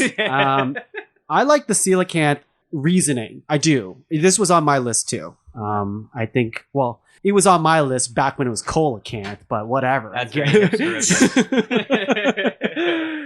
But now it has a different name, so I don't even know it anymore. But I would take the coelacanth and then reconsider eel versus shark just for a second. Just for a second, so we make sure we have our list. I would have that conversation. I would too. Can I say something? Yes, please.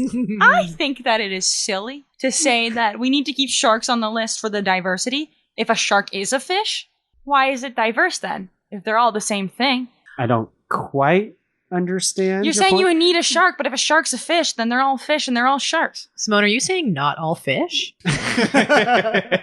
Can we get that on record? I guess this is on record. Like, why do we need a shark? Since when do we need a shark? If a shark is a fish, then fish. You know, it's a fair point. It is a fair for, point. For me, I just go to that. I think sharks are kind of some of the coolest animals that we have on the planet. And it's because it's a fish, it feels kind of wrong in my heart that we don't have a shark on this list. I get that there's a lot of sharks out there. We can definitely do top 5 sharks. I feel like we will one day. But, I mean, it's not getting away because of a technicality. It is a fish. Okay, but I feel like the sharks are so cool, and then there's these other 5 fish that go beyond the sharks that are still fish, but we're keeping a shark in there because everyone's got the nuts for sharks or something. Like, I don't know. Here, I'll put this on the table as the person whose shark is still in the game. I think I would choose the ancient fossil fish.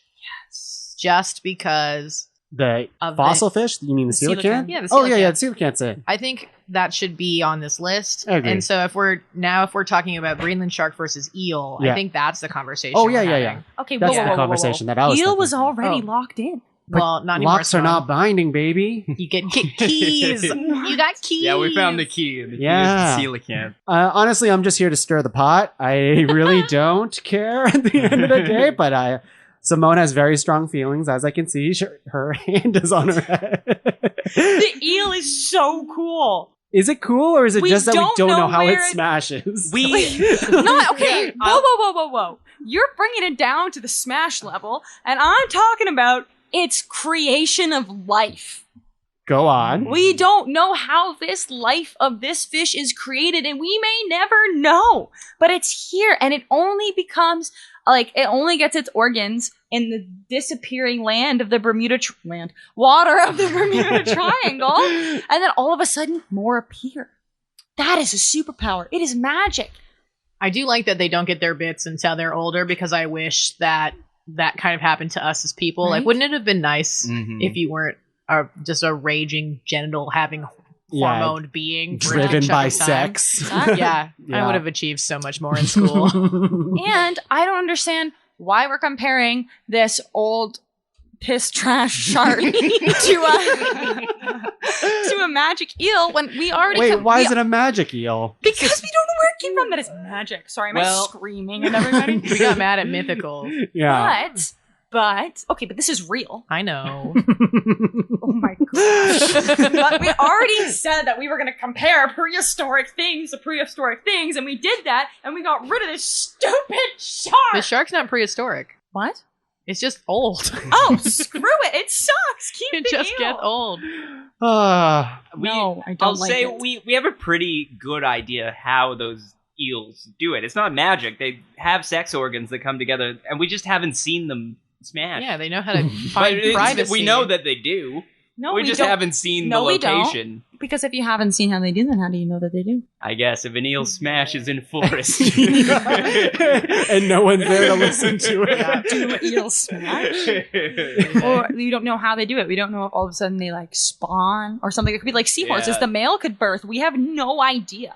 We have no idea how they're created. Maybe they go down there and Ursula's down there and she's just like, poor unfortunate yeah, eels. yeah, exactly. And then all of a sudden these little eel babies come out. We have no idea. That is so cool. It's a mystery unsolved that we could continue to research after this day going forward. Let me just put this to you guys first. The 3 that we have locked, and I just want to make sure that they are definitely locked, which is the mandarin fish, the seahorse, and the cleaner wrasse. The cleaner wrasse. Cleaner wrasse was locked as well.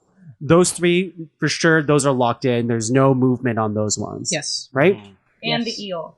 The eel's not locked. The eel's kind of in contention right now. Oh, I can't believe you fought so hard for the stonefish and you're dissing the eel. They have nothing in common. Stonefish is cooler. Do you guys remember the Mola Mola? Is this when we bring the Mola Mola back just for being the comedic relief that we need on this podcast? Oh my gosh. Honestly, I think I can go either way. I'll be honest. I'm not here just to push Simone's buttons, even though it's very fun to see her be happy about the eel. You know, you really love this eel, and I love the passion behind it. I would argue that your passion behind the eel is probably more than the shark, which is something to be said. Are you sure that Simone cares more deeply about the eel than the sharks? I don't know about that. Haley, Braeden, final thoughts. I think the top 5 should be cleaner wrasse, seahorse, mandarin, the cycliocath, and the eel. Yes. That's exactly the top 5 I've already written down. That's what I think. Braeden? You know what? Having reflected, I do think I would put the eel above the Greenland shark just because of the cool mythology and because of Simone's passion. Honestly, it is coming down to an emotional choice for me, just seeing Simone's passion. And for it makes a difference between Simone being passionate about the eel compared to my passion for the stone. Passion for a stone and passion for an eel are very different. Passion for an eel. All right, Simone, the eel's in. We're all feeling passion eels. Yeah, and it's at number 5. No, I'm kidding. We can argue about this some more, but... As long as it's on the list, honestly. Okay, fine. But have we considered the Mola Mola? The Mola Mola is just circling around this list. I like the Mola Mola. The more we little- argue about this, the more I like the Mola Mola. The mola mola is still one of my favorite fish. Pretty awesome. Okay. It's fun to say. Oh my goodness. One last time. The list unordered is mandarin fish, the American eel, the cleaner wrasse, the coelacanth, the seahorse. What is number 5? Oh, I would say the mandarin fish because it's just kind of beautiful. I would say that too. Yep. Boo. Boo. Here, Let me give you the eel at number 5.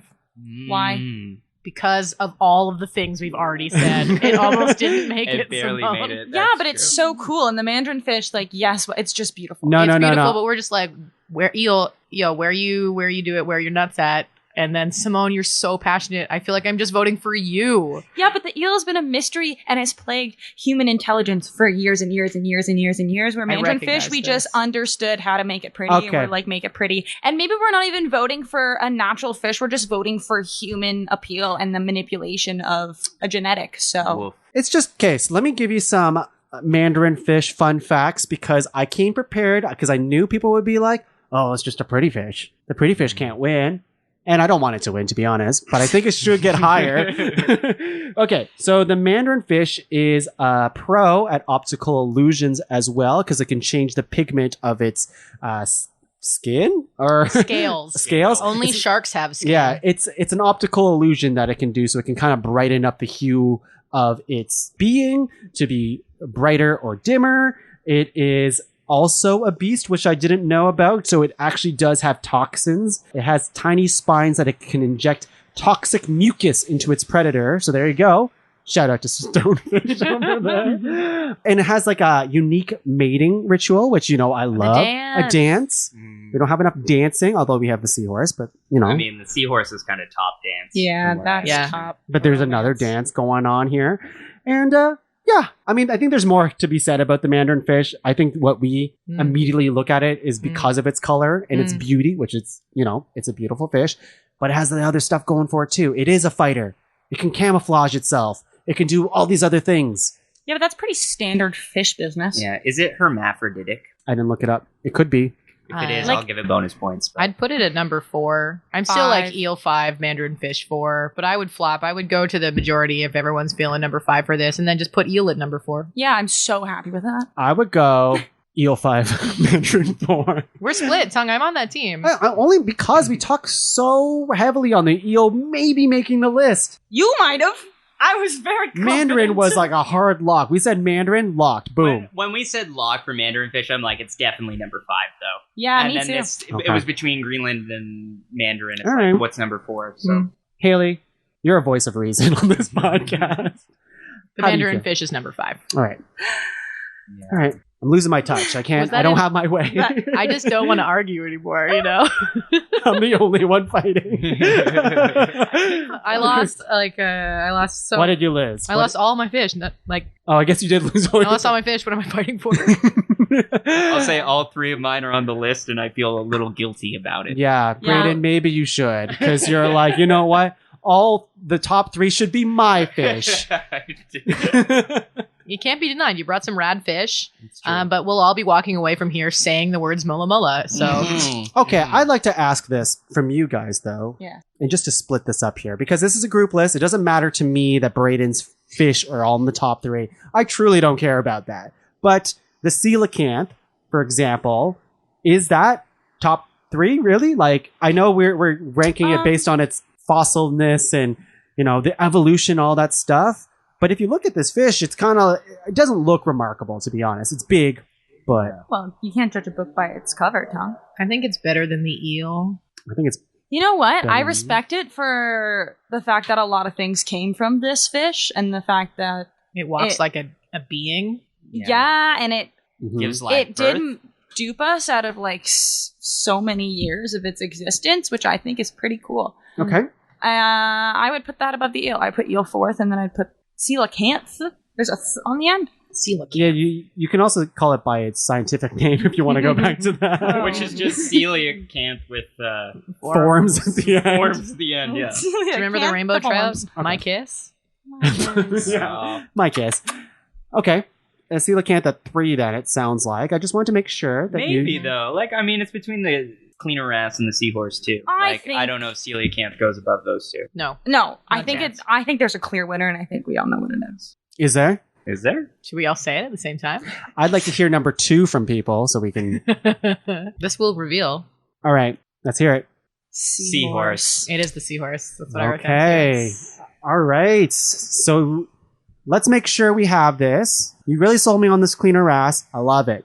Oh my Can you gosh, throw up a picture of it? I'm impressed. Will I mean, Smith. it's such a nonchalant kind of fish. It is a nonchalant. That's the Which is beauty kind of of it. nice about this list because I don't think any other website would choose the cleaner No. wrasse as the best fish. I think we're going to surprise a bunch of people. Goldfish didn't make the list. The great white shark didn't make the list. Pufferfish, not on the list. Didn't even talk about it. Yeah. Like, yes. Yeah, but this one's just so amazing. It's got the smartness of Peter, which I love. It's got it's so intelligent. That's and it's the fish? helping people. No, No, not that's the- it's cleaning the an one inside. eel's mouth. I just put this photo up for Simone. It's the best. Friend of eels. I love it. Because we like it because it's a friend. There's this fish in Finding Nemo, right? It's like the whole school. Is there this fish in No, Finding Nemo? it's in the Shark Tail Tale. because Shark that's Tale. what Will Smith is, and he's like working at the. Oh, I know it's on Shark Tale. I thought it was in Finding Nemo too. I think all the fishes. Probably. Probably. Might Maybe have it a is. guest appearance. Saying if it's important, it would have made its way into an Oscar-nominated film. I guess Shark Tale. Shark Tale was Oscar nominated. Yeah. All right. Yeah, it just does so much good. Like this is like a great fish. It was my number 1 fish from the beginning. Like, Me as soon as too. Braeden described it, I went, my fish are stupid. Yeah, It is My kind of fish are that great, but underdog. this is the one. Yeah. I like This is to the talk one. about Seahorse being number 2 and if we feel good about that. Why is Seahorse number 2 in your guys' mind? It was like the second one for me, where like I had debated on including Seahorse on my list, and I knocked it out because I was convinced that someone else was going to Me bring it too. up. So I went, okay, cool, I'll bring up my other weird fish. But this is, there's so much fun. I would like to hold a seahorse. I would like to be a seahorse. I would like to meet a seahorse. Like that is the one where when I see one in real life, I feel joy. And a seahorse is a Yeah. Pokemon, and that was a criteria earlier. Yeah. So It makes me feel joy. So it's an easy number 2 for me, but the cleaner wrasse just does so much good that I cannot deny it the number 1 spot. and the self-awareness, like the Yeah. intelligence, like it literally has all of the criteria that we Yeah. listed, all Mhm. via his head. Yeah.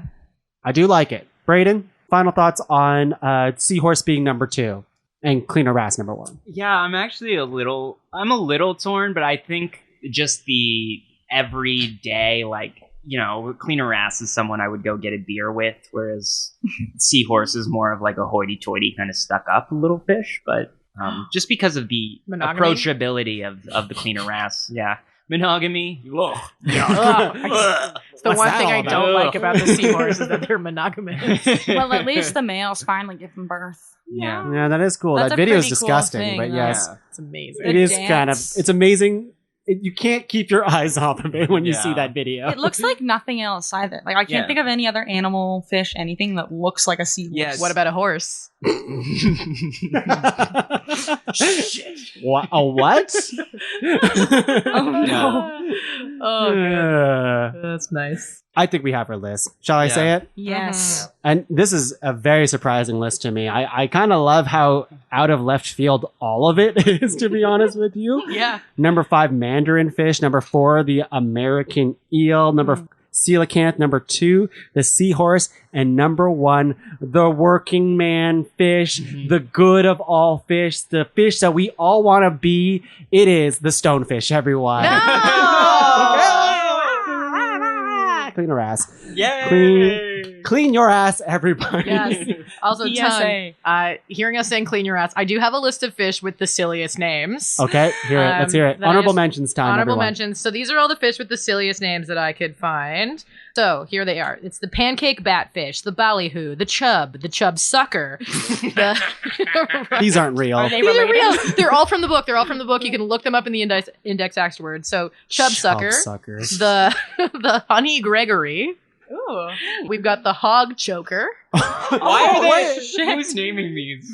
Someone who's horny. Yeah. The hog choker. Carl. There's a fish named Molly Miller, Aw. which I find very Aw. sweet.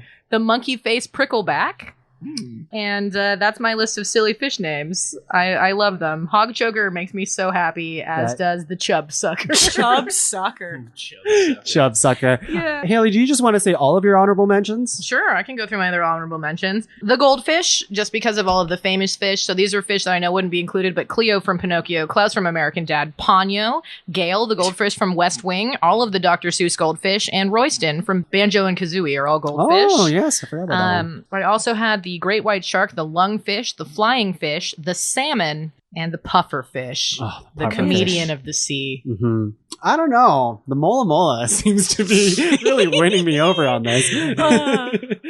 Mola Mola. Pufferfish has to try to be funny. Mola Mola is just funny. Yeah, Mola Mola is just naturally Yeah. got it. Yeah, so those are my honorable mentions. Fantastic. I'm going to pass it to you, Simone. You want to give me your entire honorable mentions list? Yeah, my first is a specific goldfish. His name's Comet. It's the smartest fish in the Guinness Book of World Records. Yeah, he can play basketball, go through a hoop, a tunnel, a chimney. He can do the limbo. He Wait. can do the solemn thingies. How can it do basketball? It can like shoot a basketball. How? It's a fish. I have a picture of it. Okay. It's like dunking and shit. And it can also play football and soccer, and it can fetch. So I like this fish because it just like everyone thinks it has the 8-second Ted memory or Lasso. whatever, but it's just completely It's a Ted Lasso of fish. destroying that. Okay. I also made a shout out to the koi fish because that's the most expensive fish. For $1.8 million, a koi fish was sold. Wow. Okay. Which is a That's lot a of lot of money. Yeah, so they're like the national fish of Japan, symbolizing love and friendship. So they have like koi dealerships, museums, gift shops, farms. It's people's livelihood rely on koi fish. They're so beautiful. Yeah, they've dominated capitalism. Also, Braeden did pull up the picture of this fish playing oh yeah, basketball. there it is. It plays basketball. It dunks. That's kind of incredible. Yeah, pretty cool, huh? Mm-hmm.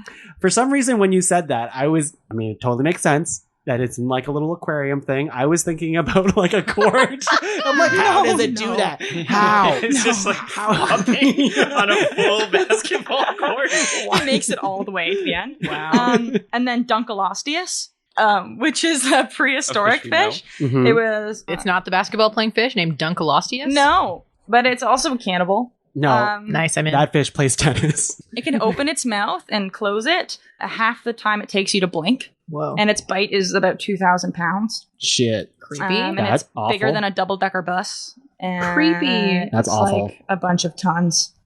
Yeah, it's a pretty crazy one. It's from 360 million years ago. It lived before the dinosaurs. Yuck. It's 25 feet long and over 3 tons. Ugh.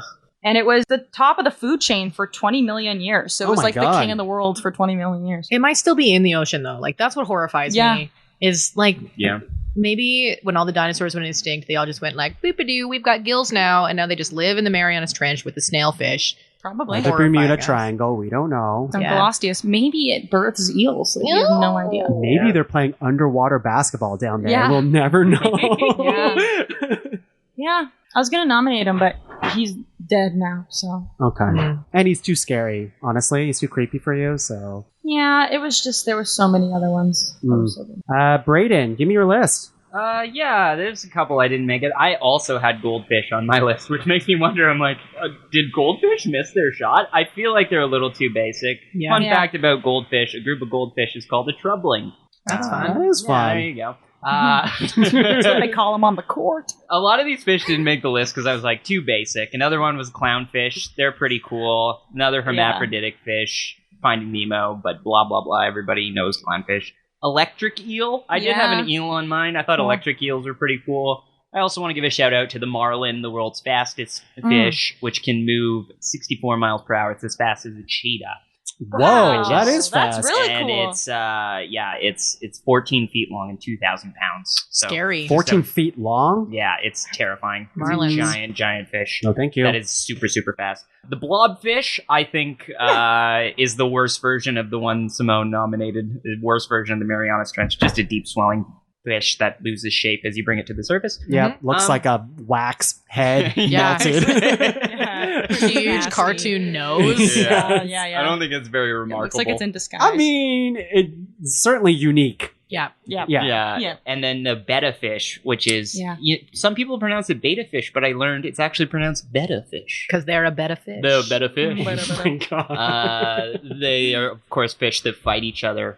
Gained popularity in Thailand because they were known as the fighting fish, and that's what betta means. It means beautiful fighting fish. Oh. Yeah. Nice. So they're gorgeous. They're like Xena, the Xenas of the sea. Nice. The warrior princess? Yeah, the Xena? warrior, beautiful fighting fish. Yeah, and then I also just added the banned fish to my list. See, that's the hippie fish you were talking about. Yeah, that was before. the hipster fish. That's what Yeah. you were Just looking fish, for. Yeah. Yeah. A little bit of... Ben and Jerry's makes an ice cream flavor called fish food. And it's good. Really? Yeah. That sounds awful. There's no fish in it. It's not Oh, fish okay. It's food. chocolate fish. It's like pH Yeah. fish. Yeah, Alright. yeah, for the band. Okay. I don't know if it was like any The fishy jam. flavored type of thing, you know? No. Okay. Milk and fish, I don't think should be mixed. Oh, that made me queasy. Okay, I'll rapid fire mine. Dragonfish, scorpionfish, psychedelic frogfish, Whoa. swordfish, Mhm. hammerhead shark, frilled shark, cuttlefish, the anglerfish. That's the one with the yeah. little light. Yes. That's really freaky. That's another freaky deep deaky. one. Yeah, barrel eye I think is really fun. It's like a really small looking fish that like glows in the dark. Yeah. You'd have to look it up. It's really cool looking. Oarfish, these are all like Animal Crossing fish. That's how I got inspired by it. But oarfish is like that. Can you look it up real quick? OAR fish. Yeah. It is. It's a race. It is massive. And wow.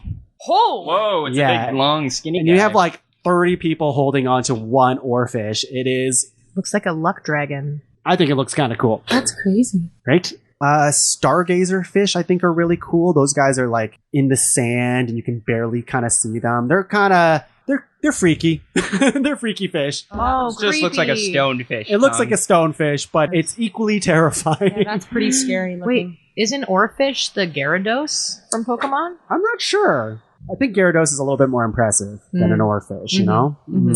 I'm glad you brought it back to Pokemon. We have red lionfish, Siamese fighting fish, Oh yeah. and the betta the fish. last the one, betta fish. the betta fish, sorry, and of course the regal tang, which is Dorie, Simone Dorie, everyone. Yeah. Yeah, it's a pretty looking fish. I'm not sure if it's basic now, but certainly it would look good in an aquarium. Do and they're not friendly. get one. No. A lot of people get them and then they die because they're allowed to keep, like, you have to have like a saltwater tank, which is very expensive to keep up with, and it's a lot of work. And every kid's like, I want Dory, and then they get them this fish and they kill them, and it's a big issue in Same the thing fish with population. clownfish. Yeah. Yeah, so don't try to get the fish from Nemo if you don't know anything about fish, because you'll kill them and then you'll be a disgrace in the fish world. Get a goldfish. Get a goldfish. And teach you how to Send play a friend basketball. request to Simone Dorie. Yeah, That's the go closest for thing you'll it. get. Wow, that's our episode today. Holy shit, we did it. What a journey. Oh. Ranking fish. Glub glub. Glub, glub, mola, mola. Mola, mola, mola, mola, mola, mola, mola. We argued a lot about the fish today, and I'm really happy. This was really fun to do this in person. Thanks so much for hanging out on this beach with us, everyone here today. It's been fun. Simone, thank you for being on the cast. Thank you so much for having me. I knew I wanted you for the podcast because it's been a long time since I've seen you in person, first of all, but I remember your fervor for chips. Oh, And yes. I know the people were waiting for that. You know, you got opinions about stuff. Clearly with the eel. Clearly about, what's that chip that we all love now? Hard bites. Hard bites, of course. All I natural. ate them this week. Yeah. So good. They're so good. They're so good. It's still the best chip. They really are. They're so good. Simone, do you have anything to plug? I know it's a weird creative time for many of us at the table here, but if you don't, maybe you can plug something that you're just passionate about right now. Oh man, if I could plug the American eel for one, I'm just kidding. No. Actually, you know what? I don't really have much currently in the creative world, but I will tell you what inspired me to bring up the American eel. It's a podcast called Radio Lab. It's another podcast, but I'll only do one episode of it, which is called Silky Love, which I think I should credit at least where I got all of my information about the eel, just because I feel a little bit dirty saying all this without giving them credit. But Silky Love is an episode that you should listen to. From a small little podcast called Radio Lab. No, okay, I know that's a huge podcast, but I mean the specific episode, if you haven't heard it, is I literally took all of their facts, so... It's called Silky Love? It's called Silky Love. No wonder you had so many sexy facts. How they smash. Yep. Braeden, thank you for bringing in sexy facts in today's podcast. No problem. And thank you for being on Rank. This is your first episode ever. I think it went swimmingly. Yeah. Oh. Pause for effect. I get it. Yeah, no, that's very good, Tom. Haven't done live comedy in a long time. And usually comedians are the ones who laugh at it first, the jokes. But you know what? It's okay. Braeden, thank you for being on the podcast. Thanks for having me. This was really fun. What do you have to plug for the people at home? I write stories. So if you want to read some of my weird stories, you can go to BraedenEtienne.com. And there's stories there for you to read. Okay, let's preface this. A weird story? Can you give us like a premise of a weird story? There's one story about we're all improvisers. There's a story about an improv troupe that ends up dying in a pyrotechnic gag gone wrong, and then they try to get into heaven and hell. And it's about an improviser trying to improvise their way into heaven or hell. That's a weird story. I love that. That's awesome. That's freaking awesome. Oh, thank you, Braeden. Hayley. Time. Hayley. Hello. Thank you for being on the podcast. Absolutely. So much fun. Always great having you here. What do you have to plug? Well, I will mention Braeden and I work together at the Making Box. And we help teams and organizations with creativity, confidence, adaptability, and joy at work. So if you are working remotely, especially right now, and you want your virtual meetings to feel a little bit more human and less of a time suck, more energizing, you can work with us. You can go to themakingbox.ca and learn more about that. But also, I want to plug the Mola Mola video game. Just Google Mola Mola video game. I think it's a phone app. It's so fun. It's fun. Okay. It's really fun. Okay. Yeah. As soon as you said time suck, I went directly to chub sucking. Yeah, what was it? You chub suckers. You hog chokers. It just sounds wrong. You pancake bat face. It's so fun. For myself, you can find the rest of the shows in the Pod Cavern at www.podcavern.com. Find all the shows there. Buy yourself a t-shirt. If you're buying anything off Amazon, use the Amazon affiliate link at podcavern.com. And yeah, I'd just like to thank this table for doing our first in-person podcast in so long. I feel energized. I feel really good about this. Yeah. Me too. Yeah. Let's all go home and watch the Monty Python fish slapping dance. Let's do it. Mola, mola, mola, mola, mola, mola, mola, mola, mola, mola, mola, mola.